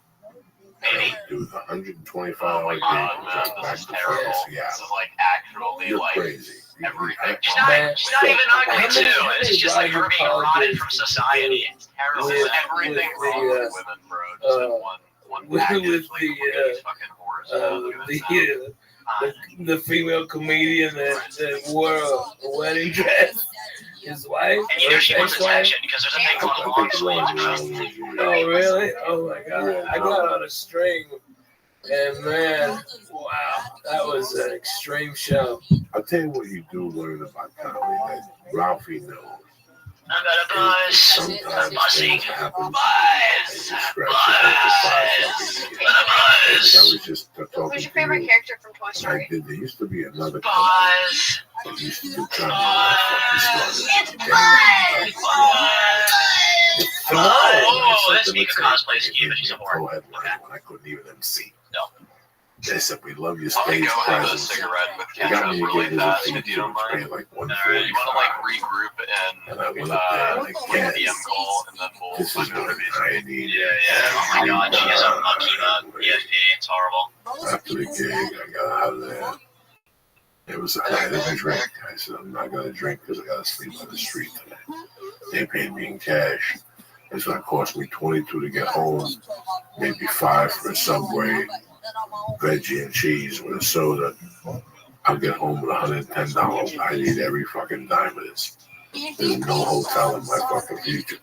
In those days, I had a trunk in there, that Corolla, and there was everything in there, Lee. A basketball, 2 blankets, a pillow, fucking snow boots, regular shoes, hiking boots, explosives, a flare, a canteen filled with water, you fucking name it. And it was in there that if you moved one of them, it was amazing. I had everything in there scotch fucking tight. I had to stick across the back. I would hang clothes back there so I could hide back there if I had to sleep in the car. I figured out a way to kick the front seat and push it forward. I had it jacked up, dog. I figured the thing. My buddy was a half a fag engineer in Boulder. He was a genius. He made me a thing so I could put on the bottom. So where you put your feet now wasn't there. It became part of your mattress. I had that little car going, man. Got unbelievable places I slept. Yeah, man. How I would walk into hotels and eat the free breakfast, brush my teeth, Fuck yes, wash exactly. my face, walk past the front guard, walk into the hotel, take a tremendous shit, piss, wipe my ass really good because it got dirty overnight in that fucking car. I would brush my teeth, wash my hair, push my eyebrows back, gargle, and then have everything in my jacket. And then I'd walk like I owned the joint. What's for breakfast here this morning? For $9.95. You stay at the hotel last night. Yeah, what room? 6280. Lisa, yeah. All right. Go sit down. It's gonna cost you fucking $8.90 a fucking table for everything you could eat. Are you crazy? After you slept in the car one night, you eat all of everything. Cantaloupe, Rice Krispies, you eat a bagel, you eat a cinnamon bun. Those buffets you go to eat, you eat one of everything. Yeah, you don't even go back for a couple more You just slept in a car to do your fucking dreams. Your diet really doesn't matter. Man. That's what killed me. Your diet at that point really doesn't matter. I remember going back one time and somebody was enjoying. You put down weight. So I go to basketball here on the road. And I forced myself to go in the back of every hotel in the parking lot and run around with a basketball. I did that for about 3 months. That's how retarded I was. So where are you going to be the next couple of weeks? I'm going to be at Harrah's at the beautiful casino Harrah's. You know what I like about it? I got to be honest. The most thing I really like about it is there's no shiny shirt, half a fags over there. Okay. It's like a bunch of real people. Okay. It's $15. It's like a blackjack. You can have a good time. Drink pretty good booze. Okay, they got great restaurants. There's a Ruth Chris if you want a steak meat. I mean, come on, who's better than that? And it's easy. You gotta take Lee. Man, Lee, I want you to come out, you fool. Okay, listen, Hercules. I got a 5-bedroom house. They done rented me with a good ass pool and everything. What? He's got a skin problem. You gotta get a room that's sanitized. Oh, okay. All right. Done. I'll put him at the beautiful Caesar's Palace. No. Good God, no. And I don't need it. I don't need it. I don't need it, man. You're going to manjar in Las Vegas. You know what I'm Mi saying? familia. No manches en Nevada. What are you drinking? Champagne? Champagne cocktail? Champagne cocktail. Champagne cocktail. Blankets. He's got a sneaker in that. Lee's one of those kids, bro. You know, Lee's one of those guys in Vegas. And you get him high. Yeah. It's really, you know, Lee thinks like, when Lee was allowed at the South Point, Lee was very interesting to me. Mm-hmm. Because at Lee's age, I didn't like Las Vegas at all. Yeah. I took a hate for Las Vegas. And I said, I don't need this place. I'm from New York City where I can do this. I gotta walk around with cameras. And they watch in the bathrooms. They watch everything, For Jack. me to get down, for me to come to your city in '84, I had to know I could snort in peace. Mm-hmm. I could go to a bar and gag out like I used to do in Houston, where you can't even talk anymore. I go to that store. Allen Park Inn. No. Yeah, fuck yeah. Allen Park Inn. I got gagged Or out. our house. No, the fucking other bar where you get jaundice. They had no windows. That bar there, I used to walk in there and I couldn't even fucking talk. But anyway, to make a fucking long story short, I don't know what the long fucking story short was. It's, what's up, Lee? When I was allowed to sell. Yeah, Lee was allowed to stop. But it was interesting because we would finish up a show, we would eat something, we'd get high, and Lee would look like, okay, I get it. He's tired. I'm tired. And the next day, I hear a tremendous story. How he got up at 2, brushed his hair, and came down, and he won till 5. And at 5:30, he bumped into a friend who put bad luck on him. And he went back to the table. That's a Russian. And he ended up losing. He ended up losing what he won, plus $100 out of his pocket. Now he's salivating from the mouth. Because he's Jewish. He goes back into the room, he washes himself, he bangs with her, he calls his girlfriend, and he refused for the last temptation of Christ. He's got this weird way of gambling. Then he's telling me how good he is. He's Johnny Bananas. I stalk him, I stake him a yard or two. He blows it in 2 minutes. He got beat up. To this day, he blames me. I don't know where my first couple hands in his limb. I walked away, so it's my fault. I've never been nobody's lucky foot. I've never been nobody's lucky rabbit foot. This guy He's wins. a mush. Oh, he's mush. Put him in the bathroom. He recently started doing career. He got books. He took the fucking course on hypnotics, how to hypnotize the blackjack demon. I need your bracelet, Melvin, you have it. Oh man, I know. It's actually in my luggage.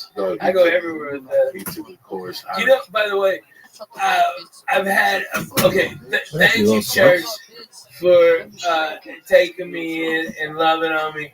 You guys come to my shows, and after the showroom, I'll be downstairs, maybe having a delicious